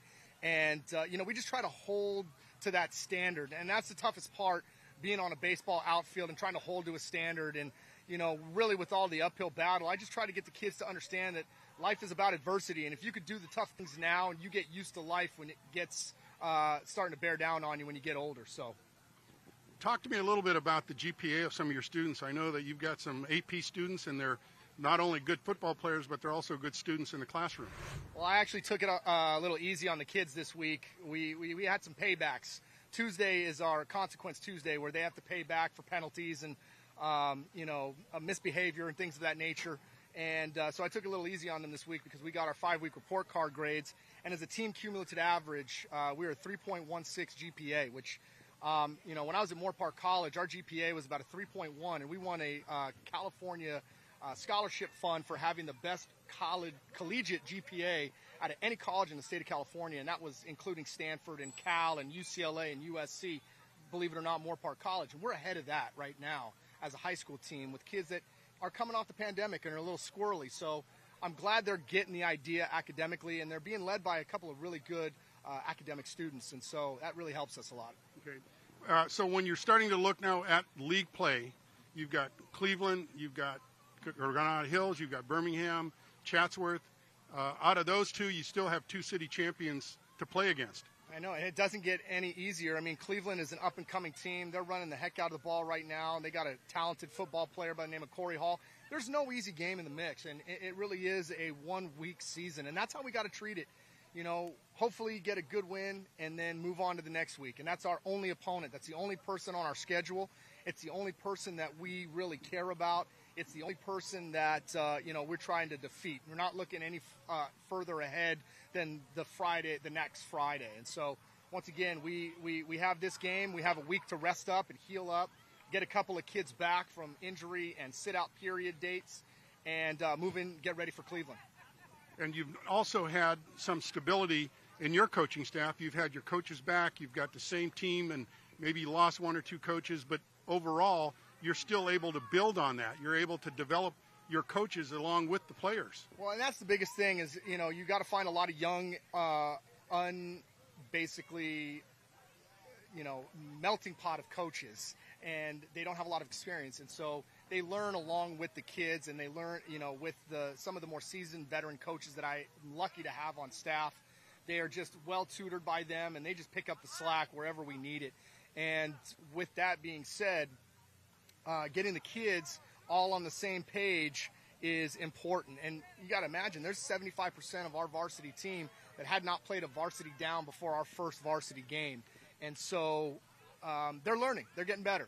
I'm really excited to see that. They won a JV league champion, but we see the light years of difference between a junior varsity football game and a varsity football game, especially speed-wise. And when you came into the program 2 years ago, you had to deal with COVID. You had to deal with a program that was dormant for a couple of years where kids didn't even play anything. And you had to start to rebuild that program. And you're getting to the point now where you're developing these players, and they're developing into the weight room and all those other things that build longevity in a program. Right, and that's where it really all begins, is you hit the nail on the head with the weight room and the preparation and getting to work every single day. We went 6:30 in the morning until 8 every day in the spring, Monday through Friday in the weight room. And you start to see some of these things, and these kids are understanding this is what football is all about. And moving on to the next level and getting them ready to participate at the next level. Even if they don't go on to play football at the next level, they're getting that tutelage, they're getting that extra effort that we're going to give to them to prepare them for that if they so choose to be there, because we want our kids to move on and get educations paid for because of their abilities to play football and effort-wise. And I noticed in the off-season, you participated in about 20 different passing leagues. You were gone every weekend, and you were competing against some of the best programs in the state.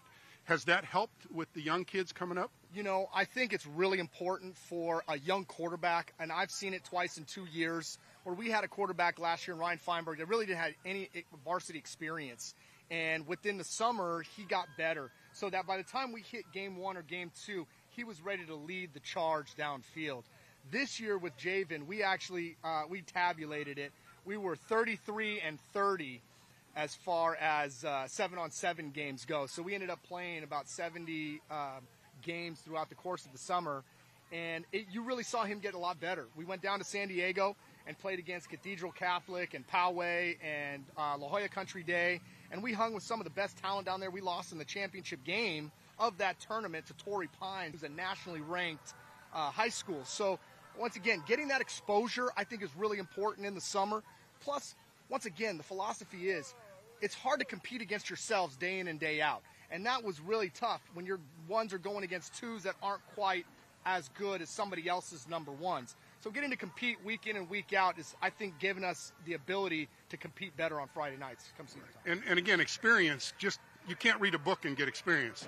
You've got to be able to play it, and you've got to get out there one-on-one and see how those kids are going to produce. And fundamentally, you're looking at that development right now. You're looking at how these kids have improved just in the short term, and you played a very tough early schedule. So that, again, is the experience level that should pay off in league. Correct, and that's what we're hoping to see. You see little flashes of it on a weekly basis. When you're grading kids, as I get to coach the O-line now, it's actually been a lot of fun going back to just being a position coach for a little bit and grading the kids and actually showing them how important that is and watching them get better every week. Now they're fighting for the higher grade. They're fighting to get stickers on their helmet. They're fighting to do the good things, and they're competing against one another. And once again, once you breed that competition and competitive spirit within the team, it shows. And once again, we're hoping to see that tonight. Very good. And I can only tell you, Coach, that obviously I'm coming from a different perspective. I want to wish you the best of luck tonight. I'm really looking forward to the rest of the season. I think your program has really developed. I think Elko is going to be a team to reckon with, and that championships are going to come. So I want to say congratulations, good luck, city champion, and we wish you the best. Thank you. Thank you very much. Well, we're at the break, and it was great to have the Sabolic cast. You've seen the Manning cast. We like the Sabolic cast. Paul and Jason. What was that like, interviewing your son? Real privilege, real honor, and I'm real grateful for the opportunity, Randy. Thank you. You got to be proud of him, huh? Very proud. Absolutely. Well, let's see if you're proud of the highlights. 17-8 is the score for El Camino Real over Narbonne at the break, and we're going to have some highlights. This should be interesting. There was some nice plays in that opening 24 minutes.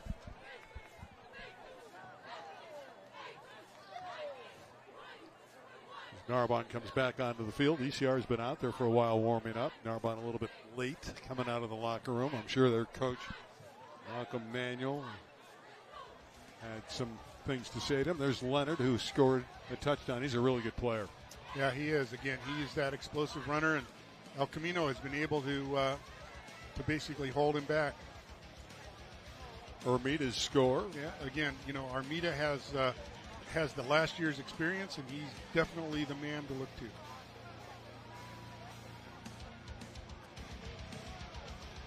to. Villegas on the kick return. And he's shifted, but that's excellent coverage from El Camino. Yeah, El Camino has done a great job up front, and they've been able to just keep the penetration and not allow Narbonne to break it. Again, here you go with the underneath coverage, and you're basically looking at Shirley, and here's unfortunately where he went off the field and injured himself somewhat, but I think he's going to be back in the second half. And there's Jaden Hall scoring on a keeper, and again, he has the feet to be able to move.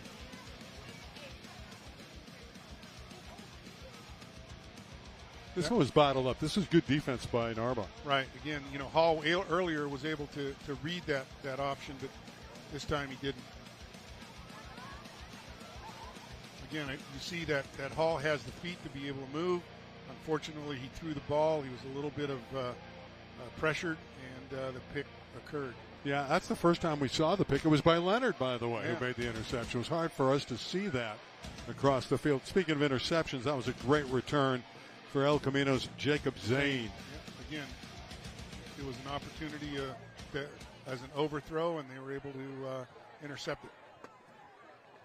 See the fans here. I remember not all that long ago where it was impossible to get a ticket in here when Manuel Douglas was the head coach, and they were winning championships after championships. But those days are gone, and Malcolm Manuel taking over, trying to reload and rebuild. And candidly, he's got some great athletes. He just doesn't have enough players. Well, again, they're only playing with about 35 to 40 on the sideline, and you just get tired. You can't just keep, 20 kids on the sideline and let 11 keep playing. They'll get really exhausted.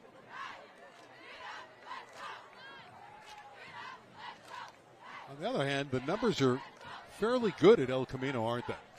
Well, they're rebuilding that program. They're coming from zero during COVID, where none of the games occurred. They were dormant for about a year and a half, and many of the kids that did play graduated, moved on, and now they're rebuilding and getting kids excited again about football.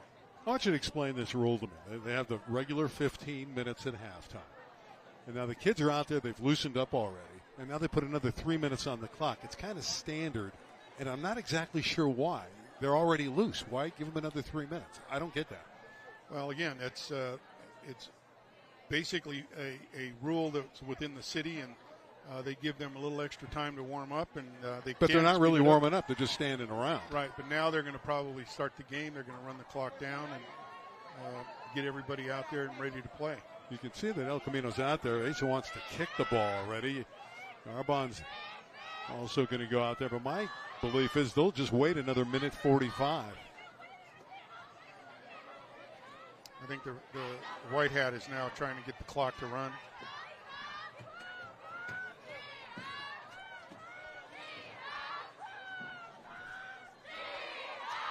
And it lengthens the game. I mean, these high school games now are running 2.5, 3 hours.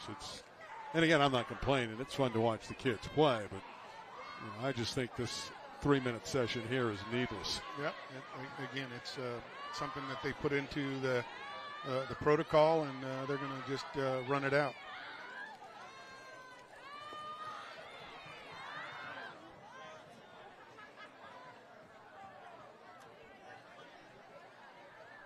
Still got another minute before they kick off. It's like we're waiting for a network. Hey, we're the television. We're not waiting for a network. You can't go to commercial. It's got to be tough on the players. When I played, this would be tough because we wanted to get out there and perform. And here you are, you've loosened up, you're standing around, and because of a rule, they have to wait for the clock to run down another 40 seconds. Exactly right. And I wish I had an answer for you. Well, you could come up with one. I can make it up, but I don't think that would work very well with the audience. But you can see they're going by the letter of the law. They're just not going to kick the ball off, even though the teams have warmed up and they want to play.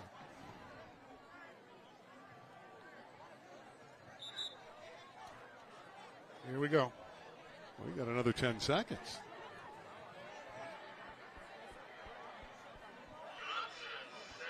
Well, Ace is the man. He kicked a 40-yard field goal in the first half. He also had a wonderful punt that really bailed out the Royals late in that second quarter.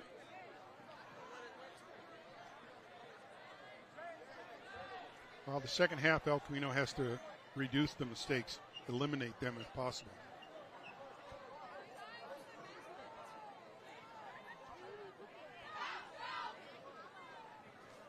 Finally has it teed up. They still have not let him start play.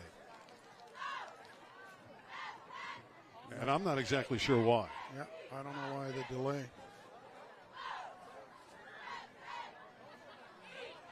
We have an official coming to the near side, talking to a Narbonne administrator. So I don't really understand what the issue is, and we're just going to have to wait it out.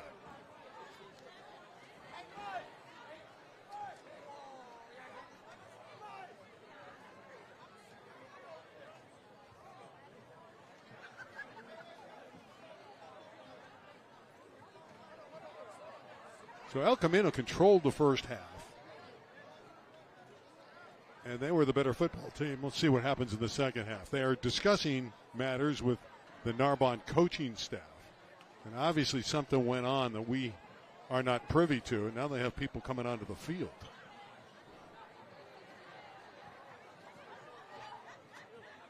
And they're going to talk to the El Camino Brain Trust.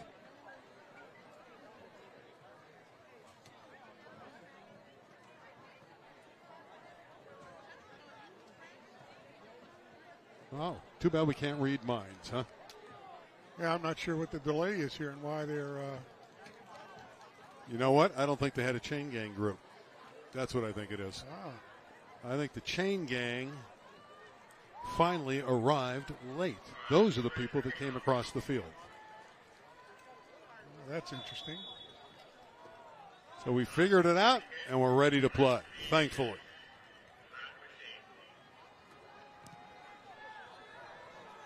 Tremendous kick again by Asa. It'll be a touchback. That's frustrating for Narbonne. Asa's a weapon. He is, but as long as they keep kicking in the end zone, he's not going to get a chance to demonstrate that.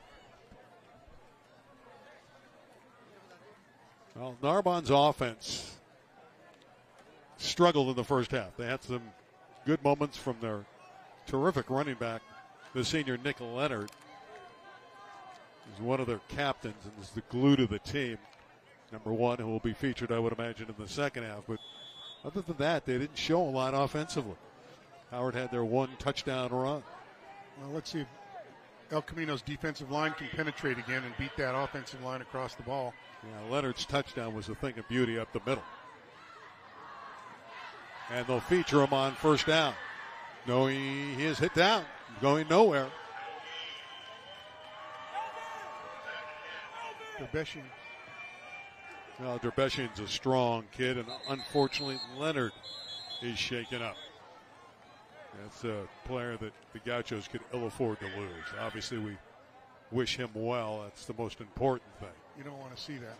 No, you don't.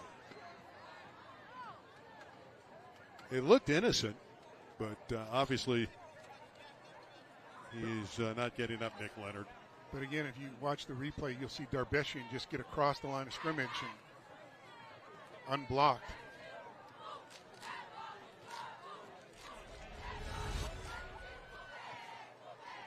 There it is. Again, right there. And he's able to just make the play, number 61 for Narbonne. Alex just couldn't sustain the block. Darbeshian is a load. When he gets his momentum moving forward, he's pretty tough to block. Leonard is slowly getting to his feet. That's a great sign. Leonard's coming off under his own power, walking off the field, but he'll be out at least one play.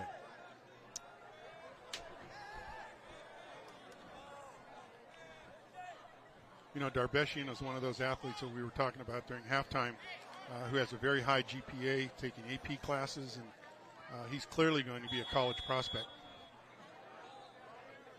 Well, let's see what the offense at Narbonne does without their go-to player, Nick Leonard.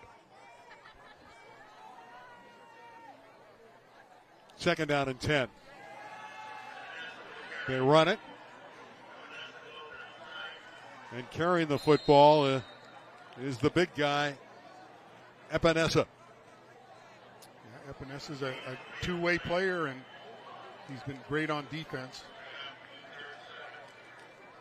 Well, Epinesa is normally a linebacker who does everything defensively. They don't utilize him as much as a running back, but he has run the football this year.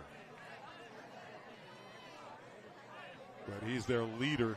He spearheads them defensively. Third down and long. Watch again. Throw the ball. They need 7 yards on third down. They need to put pressure on the quarterback. Corley's pass. Is it caught? Acrobatic grab by Tristan Thomas. Again, Thomas has been a real factor in the first half. He's the one that has been really productive for Narbonne. Again, they gave Corley too much time to throw it, and Thomas was wide open. That was an accurate throw. Excellent concentration by Thomas to bring it in. Nothing Tovin could do to break up that play. Right place, right time. That's a great throw, wasn't it? It was a more acrobatic of a catch. Really was. Flags are out.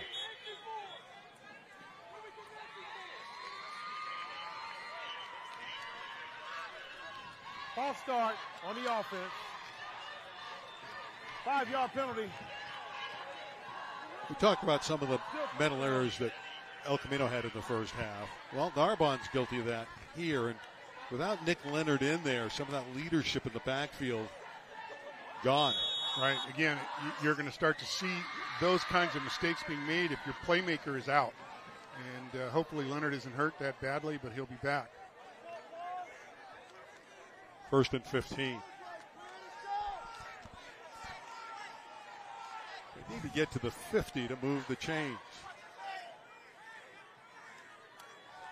Quick strike, far side.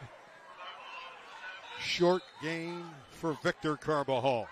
They just won't let him get the momentum moving forward. They're keeping all the receivers as best they can in front of the defender, and they're really coming up good to make the tackle.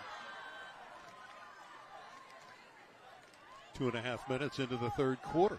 17-8 for El Camino Real on the road, playing a Marine League foe in the Narbonne Gauchos. First of 4 shows on LA36 featuring Elko. And their upstart program coming off a championship season. The blitz is on. The blitz gets to the quarterback, and Corley has no chance. Again, you see that defensive line making penetration. That's going to be the difference in the whole game if they continue to do that. If it's not Darbeshian, it's Williams. Or in this case, Forconade. Aria Forconade, number 17.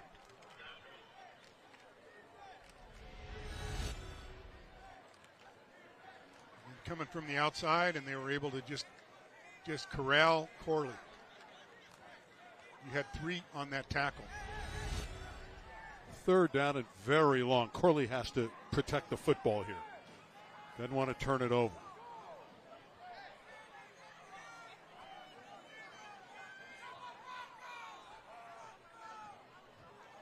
need about 17 yards for the first down. Corley.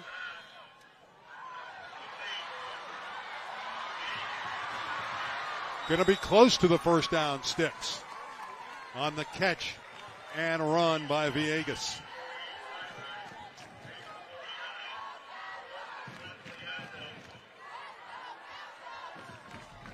Again, it was an opportunity for him to throw the ball underneath. He was being pressured, and he was able to pull it out and see the receiver.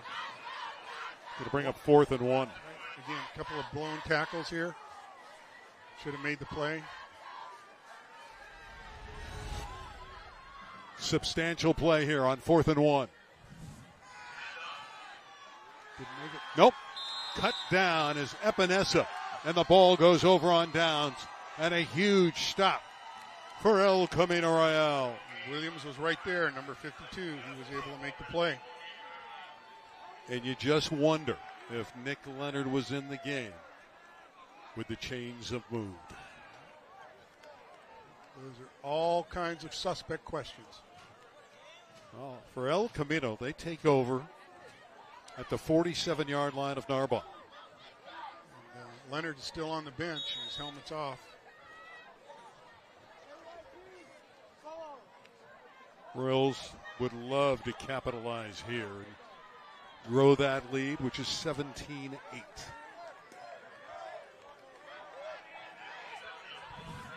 Quite a battle in the South Bay tonight in Harbor City.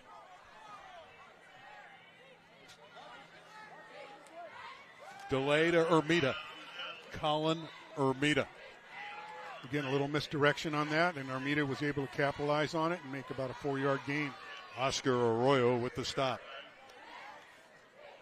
Again, Armida has a lot to prove tonight. He's again one of the returners from the last year's championship team, and he wants to dominate. Well, he has a touchdown. He scored the first TD of the game. That was a wonderful drive that came out. In case you joined us late, I'll come in, march right down the field, passing and running, and Armida finished off the drive with a draw right up the gut.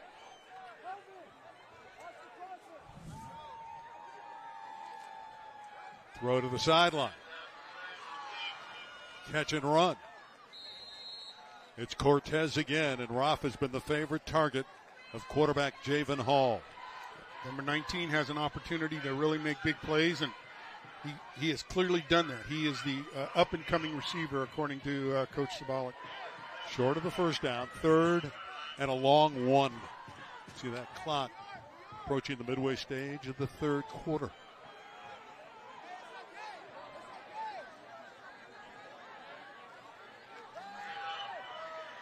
Ermita has enough yardage, but a probable hold is going to curtail the Royals again.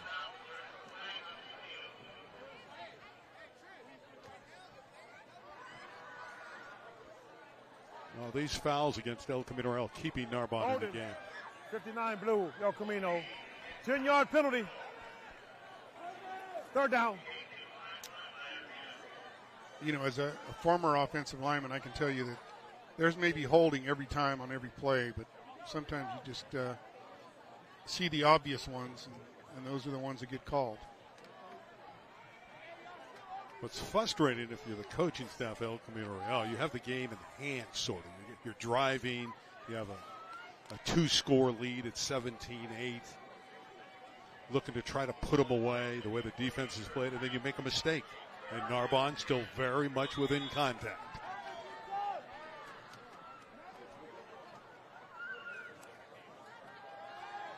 At a low throw. Pretty good grab, but there's nothing there. It was almost a bounce pass. It almost hit the ground. Well, bounce pass is great in basketball, but that's the wrong sport. You know, at one time that was a legal play, by the way. You're showing off Age. No, your experience is what I was going to say. Your knowledge. There was a coach that I had the privilege of knowing and coaching with, Wayne Quigley, back at Granada Hills High School years ago. And Coach Quigley was notorious for the bounce pass. Well, the holding call killed the drive. And Narbonne's going to get the ball back. Thomas is back deep.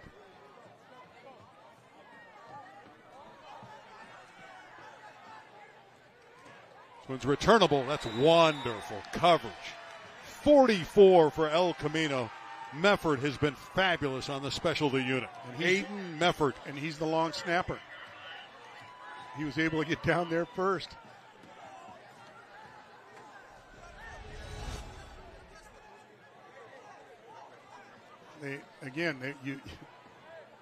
You just are unblocked and you're getting down there as fast as you can get there, and made a great play. Asa Johnson again, pinning the Gauchos back deep. Asa Johnson has been fabulous for ECR, the kicker. Yep. There's Mefford. He hadn't been too shabby either, has he? Nope. He's the senior. See if Corley can get that offense going. Over the middle, that's a nice peg, and Antonio Villegas has enough yardage to move the sticks. Yeah, again, El Camino didn't get off the ball very quickly that time. They weren't ready, and that receiver was wide open.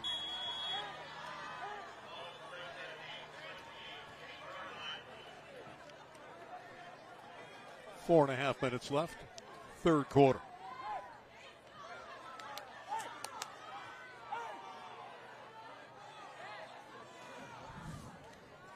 Corley's hit as he throws, but he got it out of there. That was a nice job finding Thomas. He did. He was able to get the ball off very quickly as he got hit. It could have been a different outcome. Ryan Corley's been much sharper in the third quarter than he was in the first half.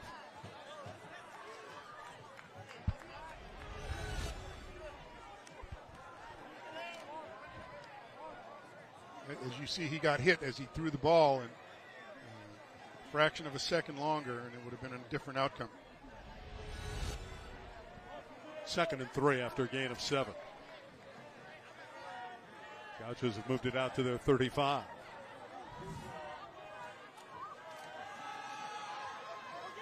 Run up the middle, and a good effort by Ianator. El Camino had 3 missed tackles on that play. They had him in the backfield, and they didn't wrap him up. Again, Ianator is a strong young man. 6'2", 215-pound sophomore, number 0. He just powers ahead.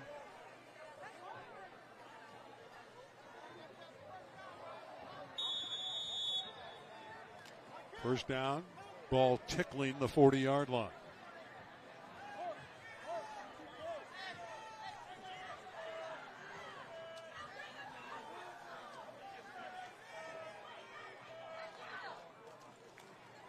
Ianator again.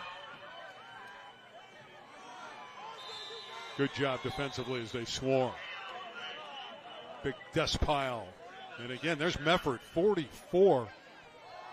He's playing a spirited game for the Royals. Well, he's the outside linebacker, and he's in on that play almost every time. If they try to get outside, he's the guy that's going to make the play.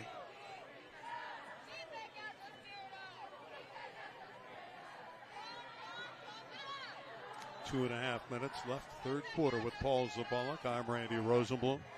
This is El Camino Real football on LA36. And if you take a look at Mefford's uniform, as John Madden would say, he would definitely be the player.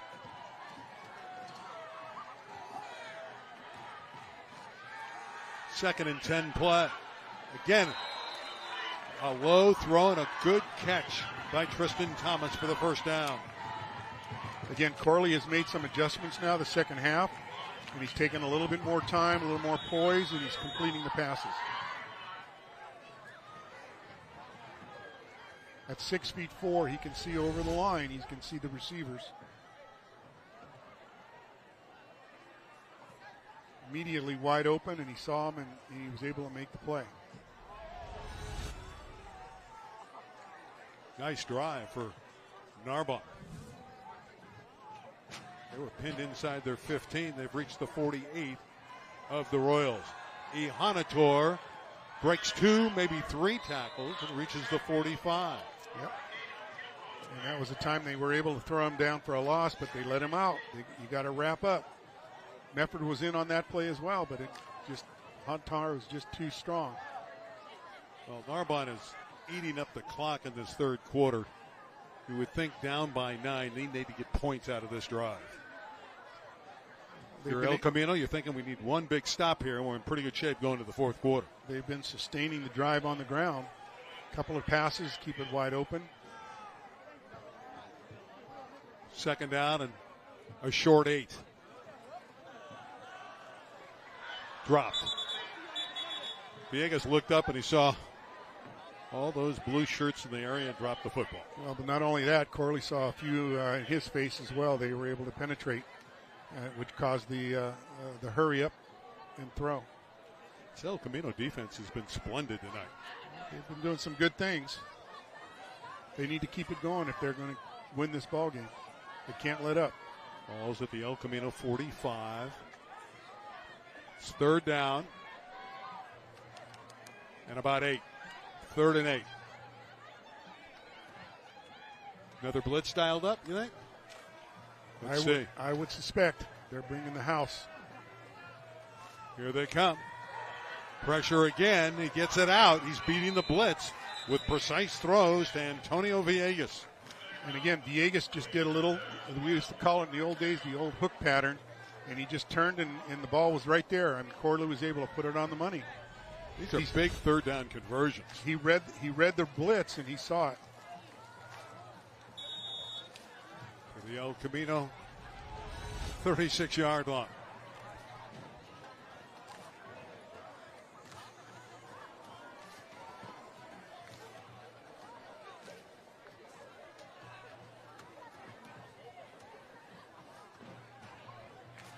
This time it's Narbonne being very deliberate offensively. First down.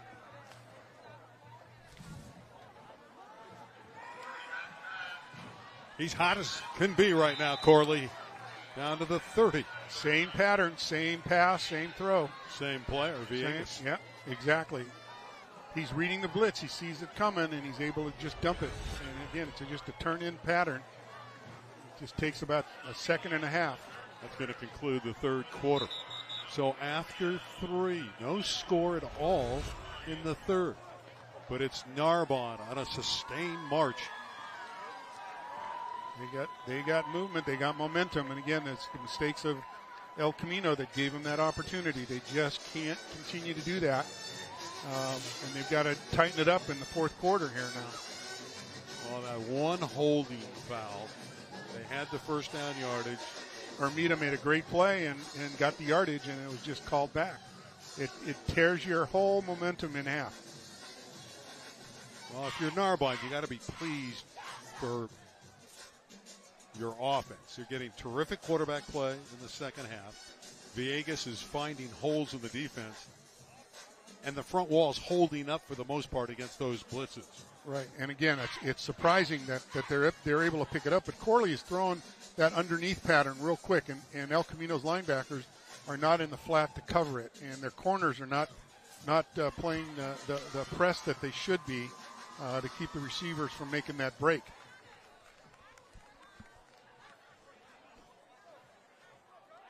So the ball's on the 30-yard line of El Camino. Second down, about 4.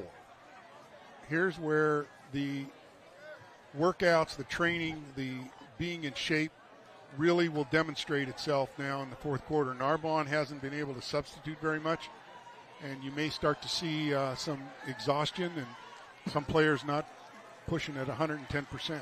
Yeah, they're minus Nick Leonard, their outstanding star two-way player, running back, defensive back. Leonard looks like he's getting ready to come back in.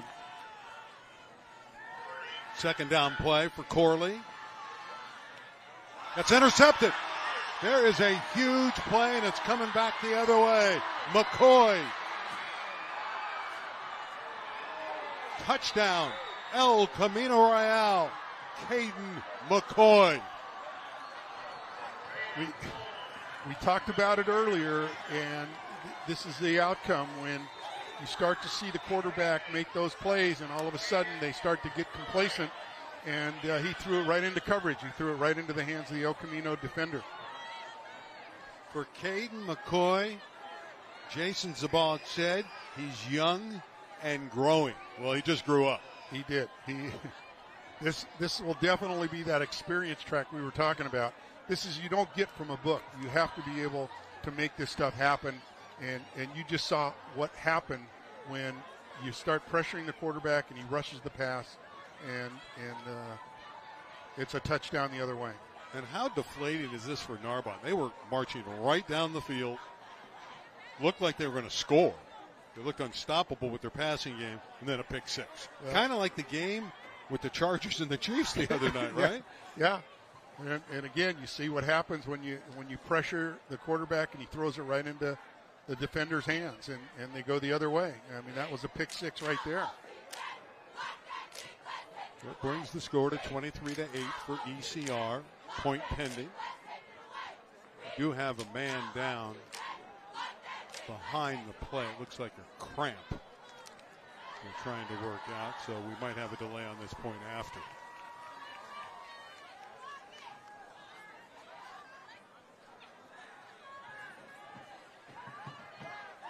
So that's why we have a stoppage, as they work on a cramp. Let's hope that's all it is.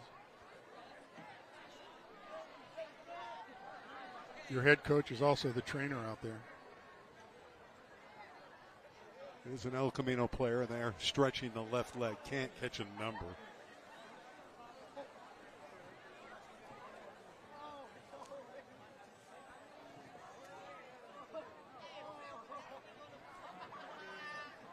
Well, the break here is good for Narbonne in that they have less bodies. However, it also gives them time to think about what just occurred, which was that deflating play and the interception and touchdown from Caden McCoy. A momentum changer, that's for sure. So they're going to bring the players off the field as they attend to one of the ECR players. We'll take another look at that touchdown.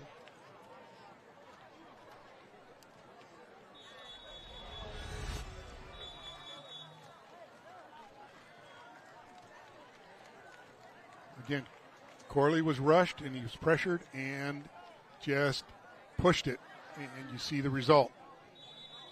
Yep. Wide open, pick six. Caden McCoy.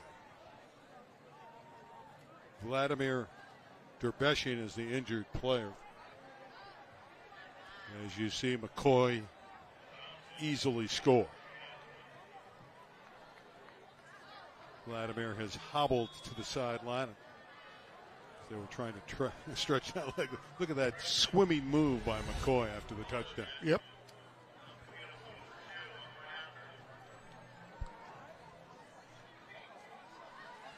Looks like they're going for two. Want to make it a 3-score game by going for the two. Hall running. He's in. That's huge. That makes it a 25-8 game and a 17-point advantage.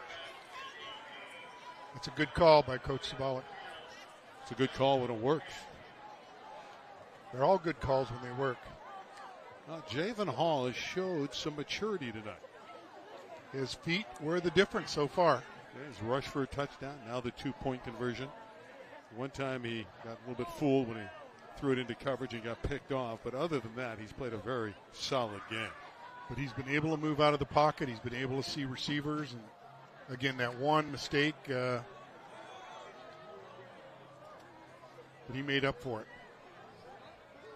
And Johnson to kick off. And here's a situation where you want him to kick it into the end zone and force Narbonne to go 80. Again, that's the benefit of a strong leg and a strong kicker. That's what you want to see. What a difference from a week ago when it was a rainy night in San Fernando. And the Royals laid it on the Tigers. The Mud Bowl.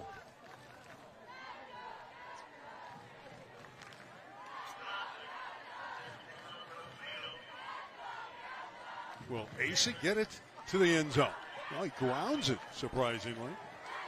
That's a live football. It's dangerous. He did a good job of squibbing that. Villegas Finally got to it. That was some anxious moments for the Gauchos. That's an intentional kick. They want it to bounce. They hopefully bounce out of the hands of the receivers, but it didn't even get to that point. Now, again, I talked about that break giving some energy to Narbonne because they have less players. It also gives a break to that Elko defense that has to come back out there after making a defensive score. Yeah, and again, you got Derbeshian's not in there right now, and that'll affect their defensive line. They've got to be able to replace him with penetration here. El Camino will get a bye next week. They don't play until the end of the month against Cleveland and Reseda. That one's into and out of the hands of Ihanator.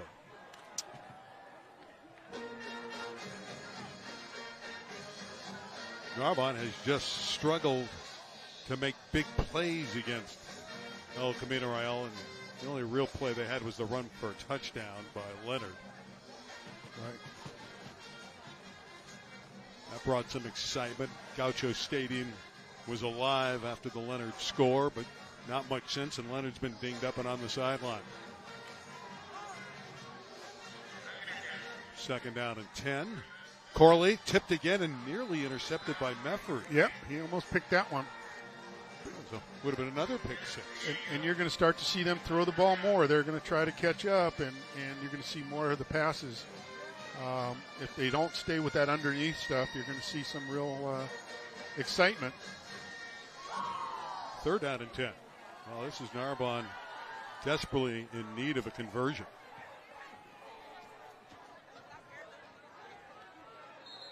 Yeah, see. Another mistake. Williams jumps off sides. Offsides, encroachment. 5 yards. 3rd down. Make the assignment a little bit easier. It'll be 3rd and 5.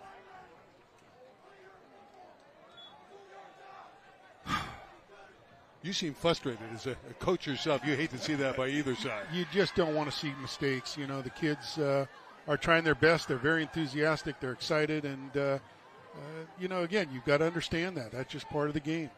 But it's as a coach, you just don't you don't want to see that. El Camino by 25-8. Large order for Narbonne to rally and win it. Still have 11 and a half minutes. Here's a big 3rd down. Corley protected well. Over the middle. It's caught. Big play. And catching the football is Tristan Thomas. He's had numerous receptions tonight. He's been the prime receiver for Corley. Takes it to the 47 of the Royals.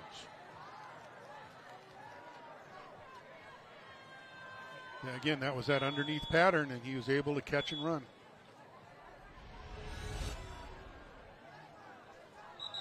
There it is, right there, and it's wide open.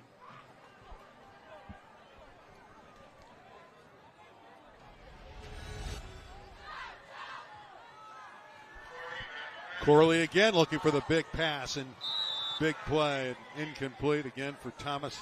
That time the secondary coverage was excellent from Tobin. Yep, almost picked it. Got his hands on it. El Camino's in great shape, but they're not in yet. Narbonne's thinking if they can get a score here, they can put a little pressure back on the Royals. However, if you're Elko, you're thinking we get to stop here. Barring a complete collapse, you'll have a tremendous victory on the road against Narbonne. Corley to the air again. It's going to be ruled incomplete. Tobin with the big hit on Tristan Thomas. He's starting to play him up a little tighter now. You're seeing the coverage a little bit more of a press. He's not giving him that cushion. And, but he can't let Thomas get deep. He's got to keep Thomas in front of him. In a game of 3rd downs, here's another crucial one. 3rd and 10.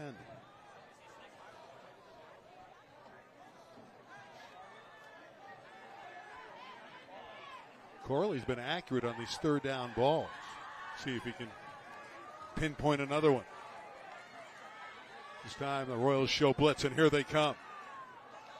Another same pass pattern to 13, Tristan Thomas. He's out to the 39.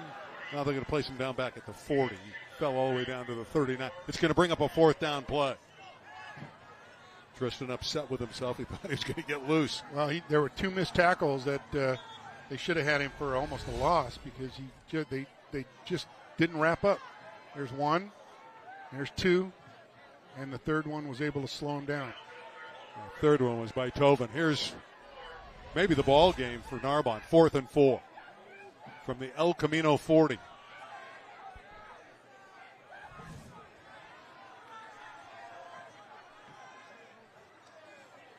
They brought 5.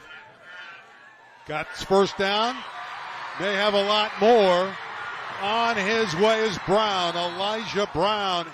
1st and goal, Narbonne. First catch for Brown, I believe, tonight. Again, they gave him too much of a cushion on the outside.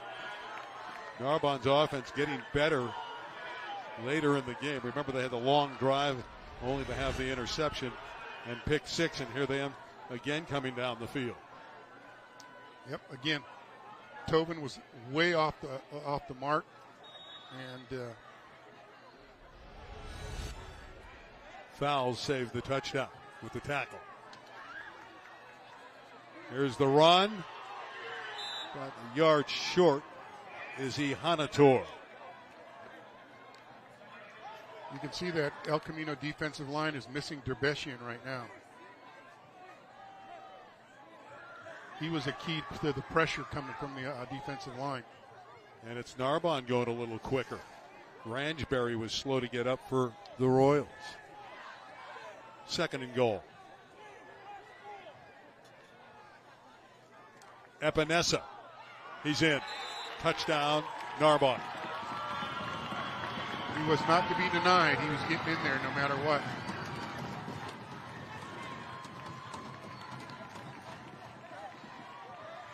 Well, Narbonne, they really needed to score on that drive, and they did. They're probably going to go for 2 here. Down by 11.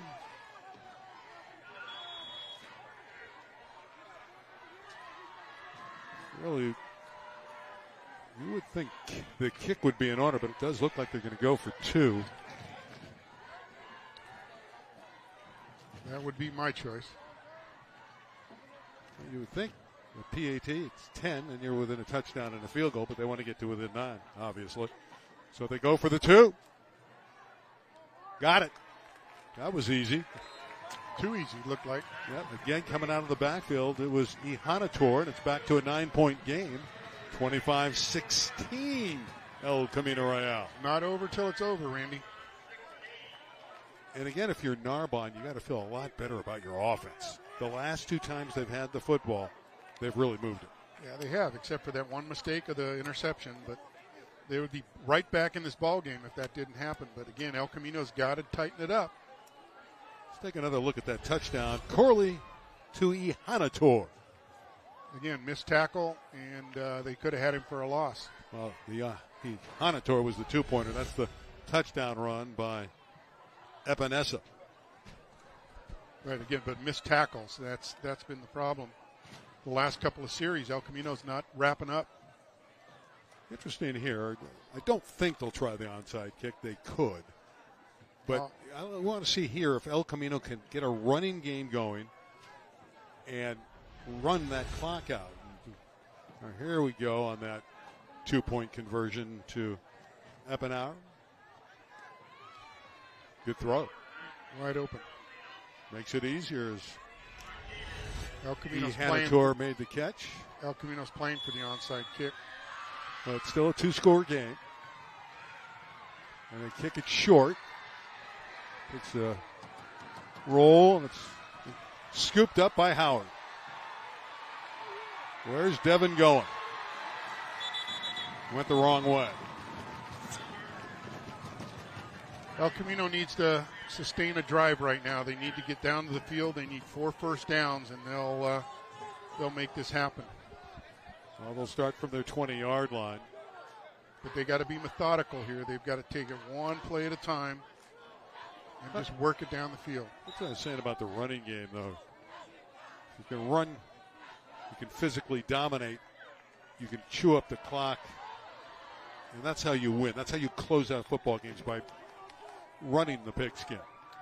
Well, you've got Armida in there. As long as they don't hold, I think you're going to start to see a little bit of a ground game here. They're going to try to sustain some drives, and I think that Hall will throw the short stuff underneath if he has to.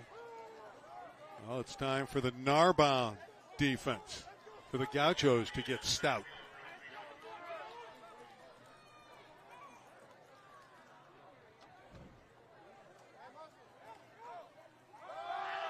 Run up the middle. Close it off. Armida, not a lot of running room. Mikel Casper, who was shaken up earlier, 77 in to make the tackle for Narbonne.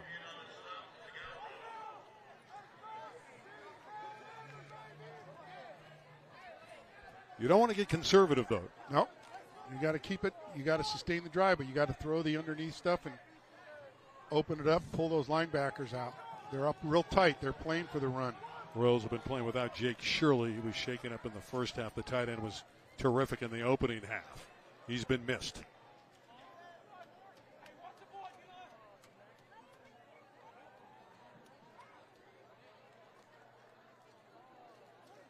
See, they're bringing that play clock all the way down.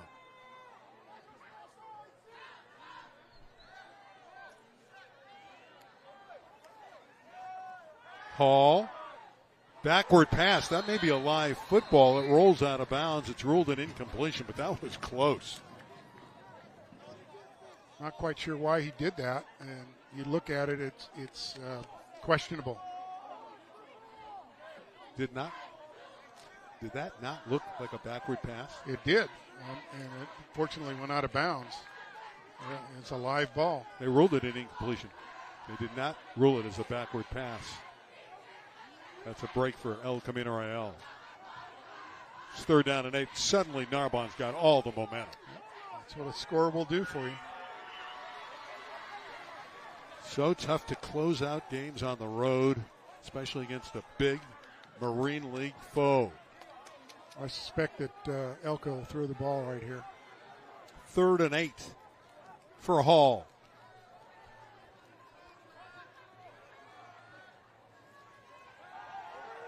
Setting up the screen to Armida. He's got the first down. That's a wonderful conversion for ECR. Again, Armida was wide open, and that's exactly what they tried to do. They drew the defensive line in, and Armida was wide open, and they had a block for him on the edge. Again, they played it well. They gave a great fake inside, and Armida was able to turn the corner. Nice play call. Yeah, Armida has a lot to prove. He thinks that, he wants to demonstrate that he can gain over 100 yards as well.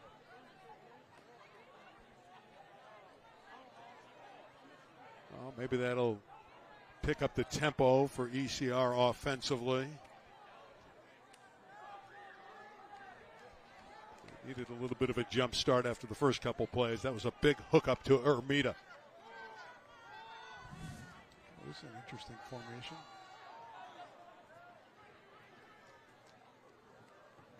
One back.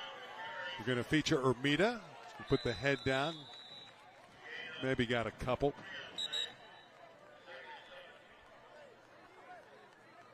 And as long as Narbonne believes that El Camino's going to run the ball, those linebackers are going to come up real fast, and they're going to try to penetrate. And that's going to open up that middle of the field again if Hall can see that. And Coach Hayashida gives him the opportunity to throw it there. Timeout has been taken.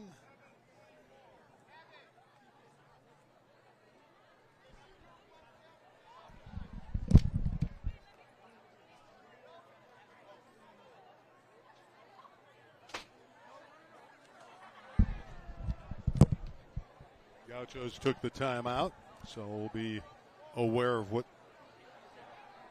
they do with the remainder of their timeouts, the final 2.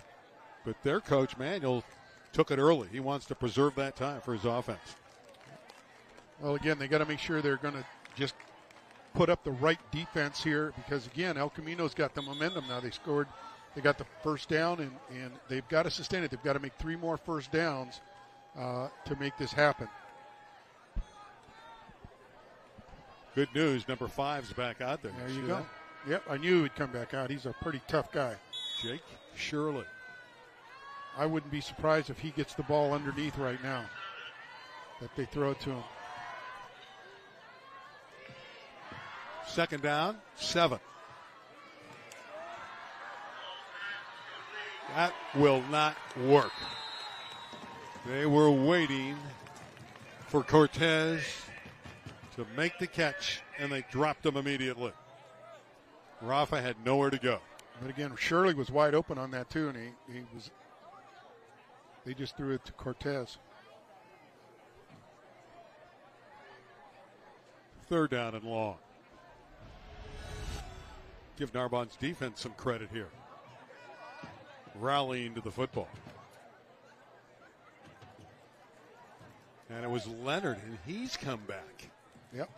He was ready to play. I saw him with a helmet on. So the players that were shaken up on both sides, Shirley and Leonard, back in crunch time. 6.5 minutes left. They're not to be denied. These young men are just not quitters. They want to continue to play. Third down. This is one Narbonne needs to stop. Hall pressured. He's in trouble, and down he goes. Well, that Narbonne defense making plays when it has to, and they're going to get the ball back down 9. Again, you can see that the Elko offensive line without Derbeshian just, showing some weakness.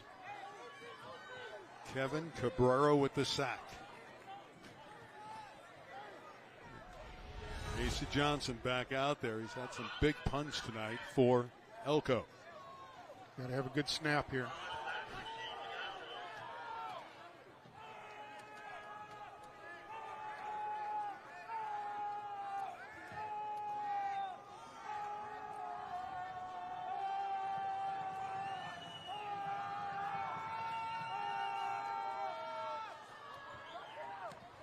Punt is away. Returnable on the sideline. Tristan Thomas. Excellent field position for this Narbonne Gaucho team. They're very much a part of this game. Yes, they are. And if they keep the ball on the ground, and they're going to be able to run the clock out and at least get very close.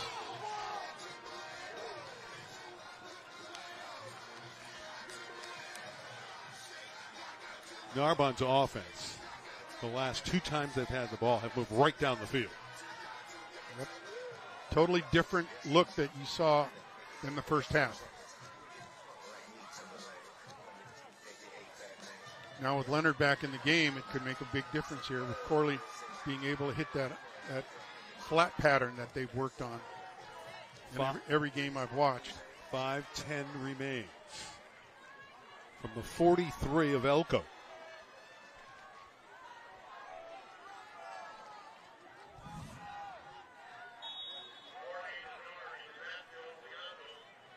Remember, it was 25-8 at one point in this quarter. Leonard is cut down.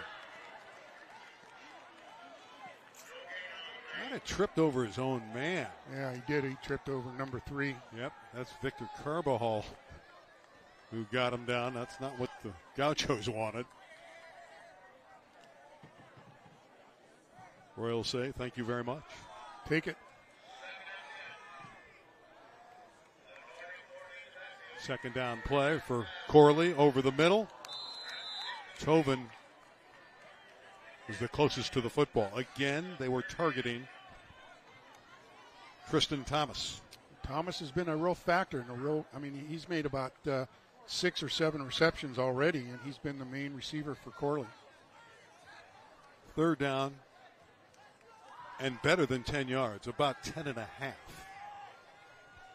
But Corley again has been very accurate on these third down throws. Got Thomas, as you can see, on the near side of the slot. Rice out extended behind him. He's the primary target. They're giving him a cushion, too. Corley with the deep ball, wide open target. This could be a touchdown, a walk-in score for Tristan Thomas.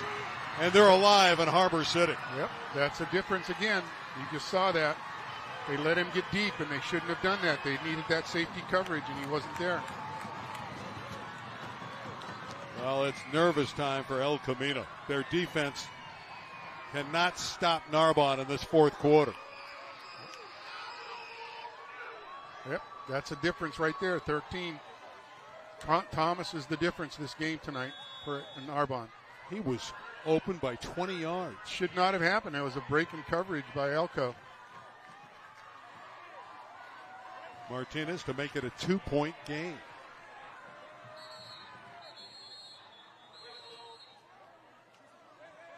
It's going to be offside on the Royals. On the defense. Half the distance.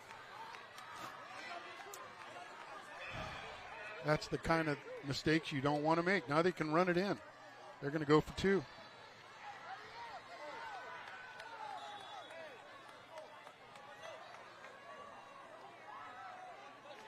Well, they just converted a 2-point conversion. I guess pass to the Hanator. They're going to probably run it in this time. Yeah, Leonard back onto the field, trotting out there. It's a 25-22 lead for El Camino. And suddenly it's Narbonne playing downhill. Again, mistakes will do that. Corley, that one's picked off. Play is dead. Intercepted by Fowles. So it remains 25-22. El Camino's got to sustain this drive now. Well, Tristan Thomas got open, and he made it look easy for the touchdown. Again, you can't see it on this because it's just a broken play by the defensive secondary. There was nobody there, and that should never have happened. They should have had a prevent called that you're at least one defensive back in the farthest away from any receiver. Well, the difference in the game right now is AC Johnson's 40-yard field goal. As we said, that's the weapon that can make the difference in any game.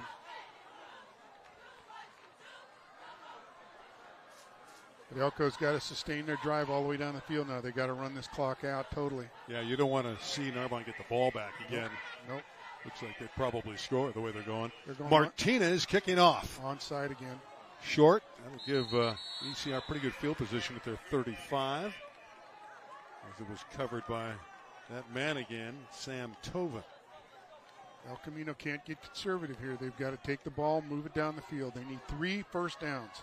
You know, we mentioned this earlier in the game. El Camino was winning the line of scrimmage. Right now, Narbonne's winning the line of scrimmage. Well, you could see the difference with Darbeshian. Darbeshian was one of the factors. He was the fulcrum and the nucleus of that line. And he has been out most of the second half. This would be one terrific rally for victory for Narbonne. But remember, they're down 25-8 after the interception. I know. Well, let's see if the Royals can sustain a march. They got to make the blocks here. They got to do what they need to do. This is where the crunch time comes. I look for Shirley to get the ball. Hall stepping up in the pocket, and down he goes. A loss of 3. And it's all Narbonne. Momentum shift.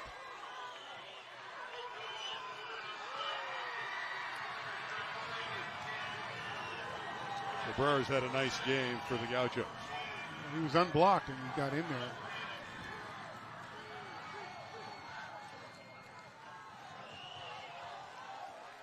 It's funny, we talked about maybe Narbonne would run out of gas. No, they're the ones that have the fuel tank. They're pumped at now. full. They got the momentum. That's exactly what happens. The shift happens. I wonder why they're taking so much time. They might take the clock down and call a timeout and regroup. Elko? That's what Jason's going to do.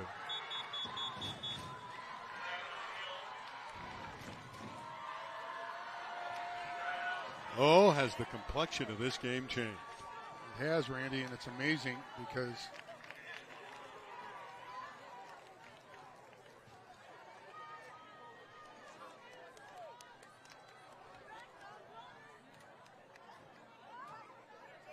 well, if you're Jason Zabak, and I'm just looking at him, and his assistants are doing all the chatting right now. It looks like Rick Hayashida, but Jason is concerned. You can see that, when things were going well, it was a sideline that was carefree. But right now, Narbonne believes that they're going to win this football game.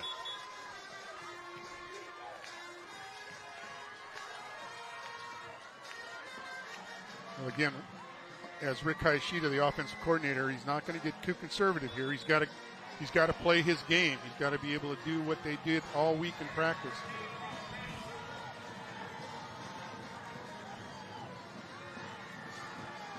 Second down and long. Hall again, nobody to go to, so he's forced to scramble. Great run by Hall on the sideline. Stay in bounds. What a run by Javen Hall. It's his feet. We talked about his ability to move, and he just demonstrated that. He takes it all the way down to the 31-yard line of Narbonne. Big play. Absolutely. He's able to scramble. He's able to get around the corner and just opened it up. Again, that's the dimension that you have with it. He's the 12th player when he runs. Gives you a whole different dimension. Approaching 3 minutes to play in regulation. 25-22 Royals. I still believe Shirley's going to be a factor here.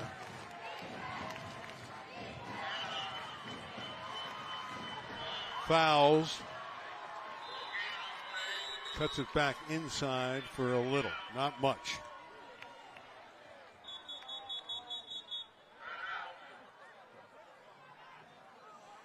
Narbonne takes another timeout.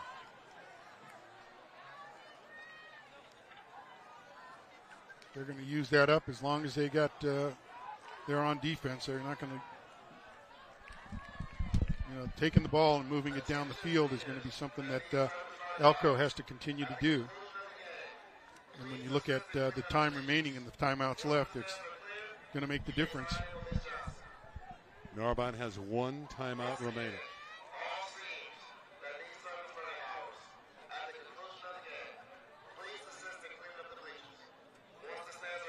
It'll bring up about a 2nd and 8 play. You don't really want to settle for a field goal here if you're El Camino Real. You want to get the touchdown and put it away. Do you dare take a shot down the field?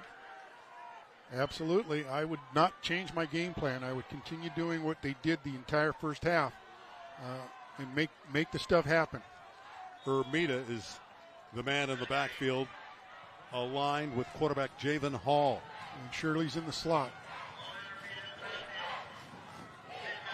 It's a reverse to Howard. First down. Devin Howard. Well, that's a tough play to execute, and they did it well. Great play, great call by Coach Hayashida. Great call. They had everybody moving to the sideline, and there was the reverse. And again, you gave it to your fastest guy, the playmaker. This has been an impressive drive with some big plays for Elko. Trying to win the football game, trying to hold on for dear life on the road. And they don't want to give it back to that Narbonne offense, which has woken up late. The last few times they've been sensational. They need another first down, and they can put this away.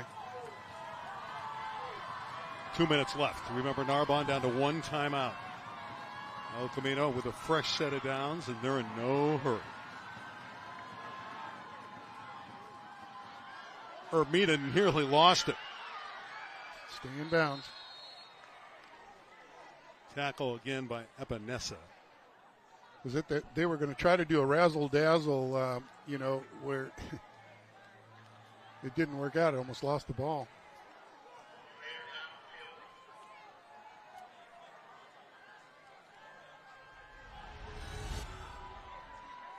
See it here. He gives it off, and he's supposed to give it back to Hall, but it didn't happen that way.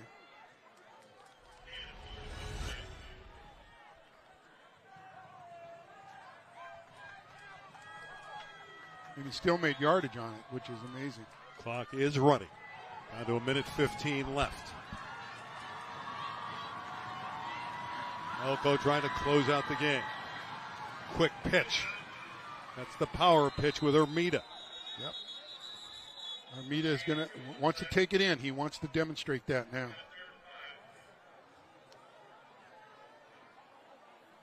Timeout, Narbonne. That should be their last one.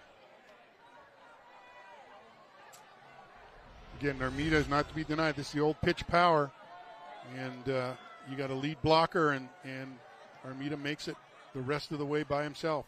Just powers forward. This has turned out to be a very interesting game, hasn't it? Very, very interesting game. Big plays totally on both different sides. Than what you and I discussed before the we game. didn't expect this. But give Narbonne some credit. They looked to be hopelessly out of the game, and in this fourth quarter, a furious rally. But we're at the stage here. If they give up a first down, it's over. Yep. But again, you saw what happened when Corley started throwing the ball underneath, taking the time to throw it. He made some great completions, and he moved right down the field.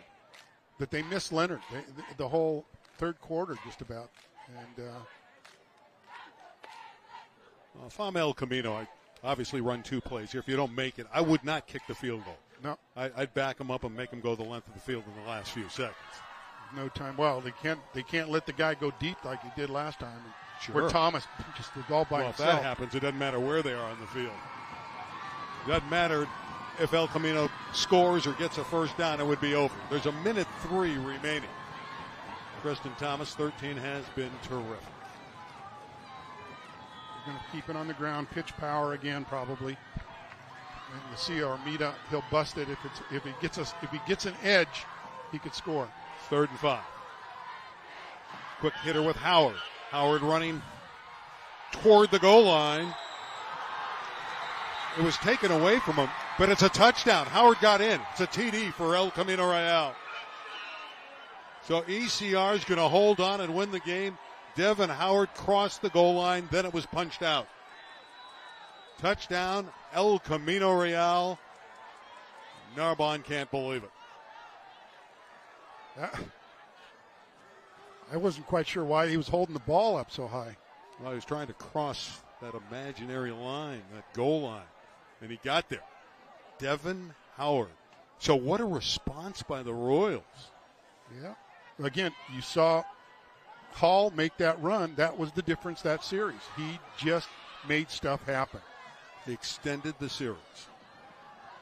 And for Narbonne, it's going to be a tough loss. It's 31-22. The conversion here is just window dressing with 54 seconds left, you would think.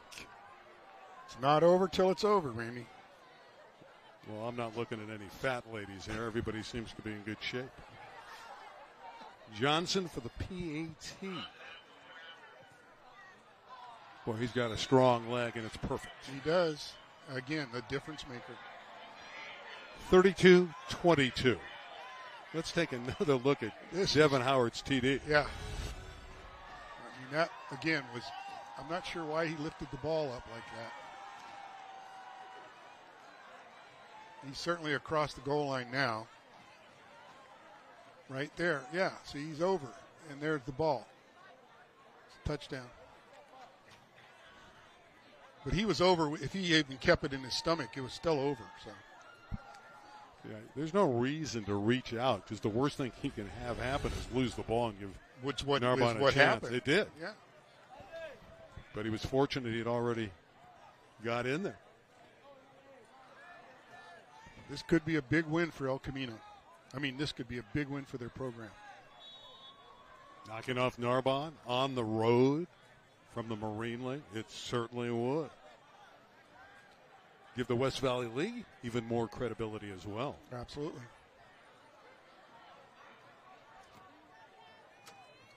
He's got to put this in the end zone. Or he'll probably kick it on the ground to run the clock, which is my guess.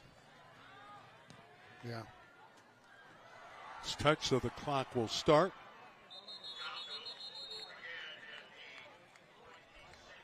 And falling on the football for Narbonne, and that's what you have to do, is Otis Egby. Let's play prevent. Elko, let's play prevent. Let's put those safeties deep. Never let a receiver beat you deep. Well, the fans are headed to the exits here, disappointed, but their Gauchos gave them some big thrills in the fourth quarter. 2 electric touchdowns. The one over the top to Tristan Thomas was the one that really got this building going. Yes, it was. Thomas was a great factor for Narbonne tonight. There's no question. And when Corley was able to make the pass to him, and I mean that, I'm surprised we didn't see more of it. Well, for Ryan Corley, see what he can do in the final minute. All night to throw. Incomplete on the cross. Intended for Villegas. And Villegas was wide open. They're giving him the underneath. Let him catch it underneath. Just keep the receiver in front of you. All right, so El Camino is off until the 30th when they play Cleveland. We'll be in Reseda for that one against a very good Cavalier football team, which going into tonight is 4-0. Yep. Again, Peter Gunny has developed a really good program at Cleveland, and you got to give him credit because he inherited a program during COVID as well and had to rebuild it there. He's got a great player in Corey Hall. Yeah, it's absolutely true. It'll be an interesting game. Royals will probably be the underdog again. They were the underdog here tonight, but it didn't matter. Whirling over the middle, and it's knocked away, and there'll be a flag. Thomas was the target. It's okay. Let him just keep him in front of you. Give him the 15 yards. Let it go at that, but don't let him get deep.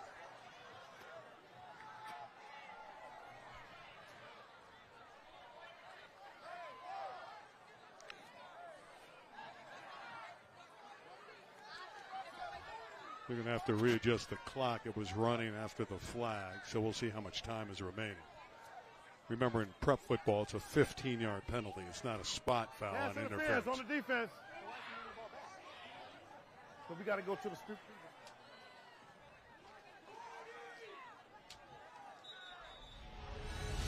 Yeah, it's not from the spot of the foul.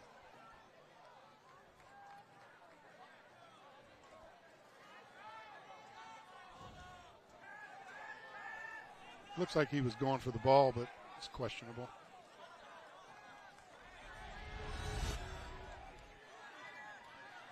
First down out to the 45 with 40 seconds placed on the clock.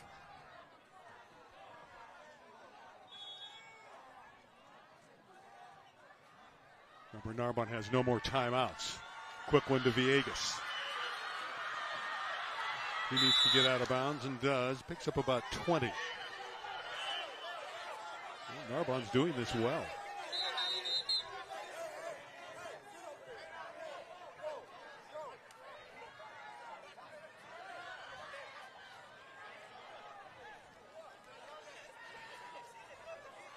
Yeah, just let him throw it underneath and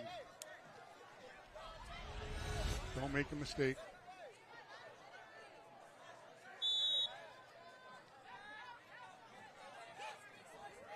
That's a quick 20, though.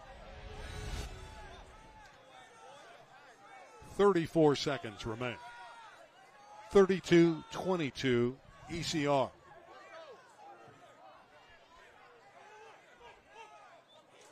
You know, you're playing back in that prevent, and Corley's been sharp. When you put pressure on him, that's when he's struggled.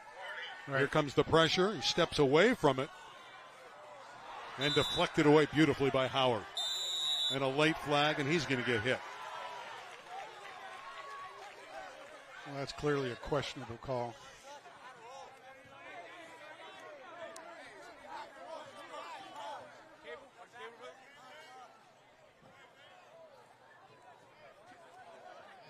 Seen a lot of those tonight. Holding. El Camino.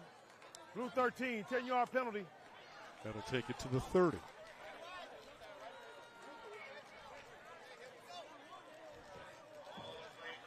They're not making it easy on themselves.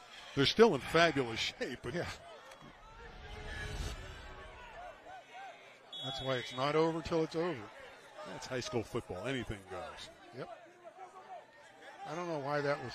Well, it was holding. They called holding on 13, not on 1. Okay, if you're Corley, you got to think in terms of getting it deep down the field. You don't want to go underneath because they have no timeouts. Go in the end zone. Yep, you got to think. Get it to the end zone here. It's caught. They don't have any more timeouts left, so he's got to go up there and spike the ball.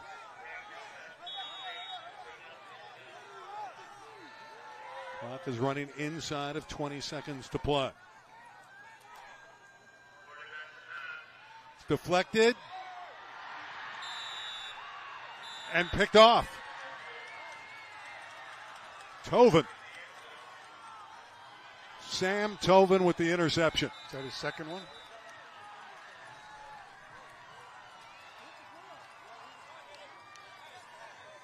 Earlier, it was Zane that got the interception. Wow. So the defense, even though they gave up some big plays, also came up with some takeaways.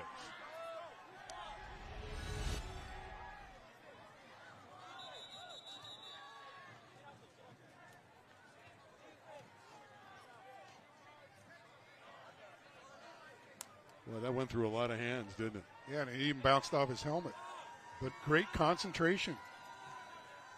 Sam Tovin. Great concentration. Oh, they're calling it over now. That's it. Well, the clock shows 11 seconds left, but they're going to end the game. It's kind of an odd game in some respects, wasn't it? The clock's still winding down. Well, it got a late start at halftime, an extra 3 minutes. Now it's running down, and they're shaking hands on the field. That's a long bus ride home. They want to finally go home. There it is. It's finally triple zeros on the scoreboard here at Narbonne. 32-22. That was fun, wasn't it? That was a great game, I'll tell you. You want to see some highlights before we Sure, leave? why not? Okay, I want you to describe these. Well, Let's see your play-by-play here. No, I'm not the play. You're the play-by-play man. Well, we'll see here. We'll have some fun. These are two programs that are getting better, two coaches that are building it up. Again, here's that. Again, great play by Thomas. I mean, again, he made the difference tonight for Narbonne. If Narbonne was to stay in the game, it was because of Thomas catching that ball and Corley being able to release it. Now, this hurt him on the pick six. He shouldn't have pushed that, but, it is what it is. Yep, that was McCoy, Aiden McCoy, who brought it all the way back. That would be really the play of the game. One of 3 interceptions for Elko. Big win for El Camino, I'll tell you. This is a very special win.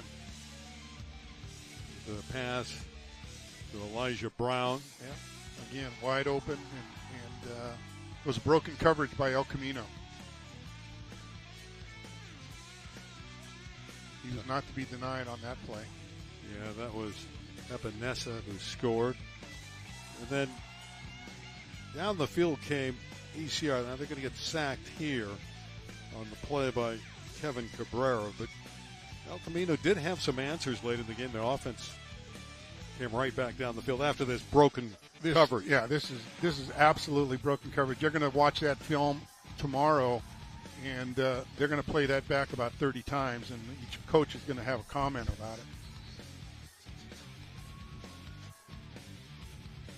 And here's the biggest play in some respects from the offense, the Hall run. That last drive without that play, you clearly would have had Narbonne take the momentum again. And probably would have won the game the way it was going. But again, we called it earlier. We said Hall is the guy with the feet. If he can get out there, he'll make the things happen, and he did tonight.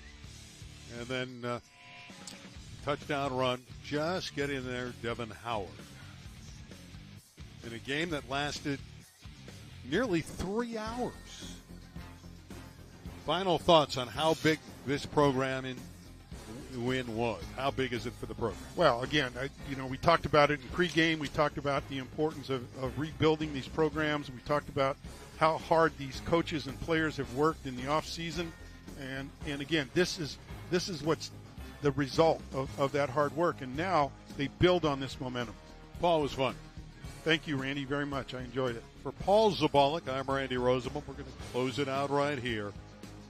A huge win for El Camino. Their second win in a row. They go to 2-3, but this one is groundbreaking over a Marine League foe like Narbonne.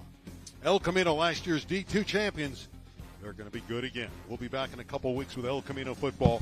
For Paul, I'm Randy, and our entire LA36 crew. That's going to end it tonight in Harbor City. The Royals win by 10. Good night, everybody, on LA36.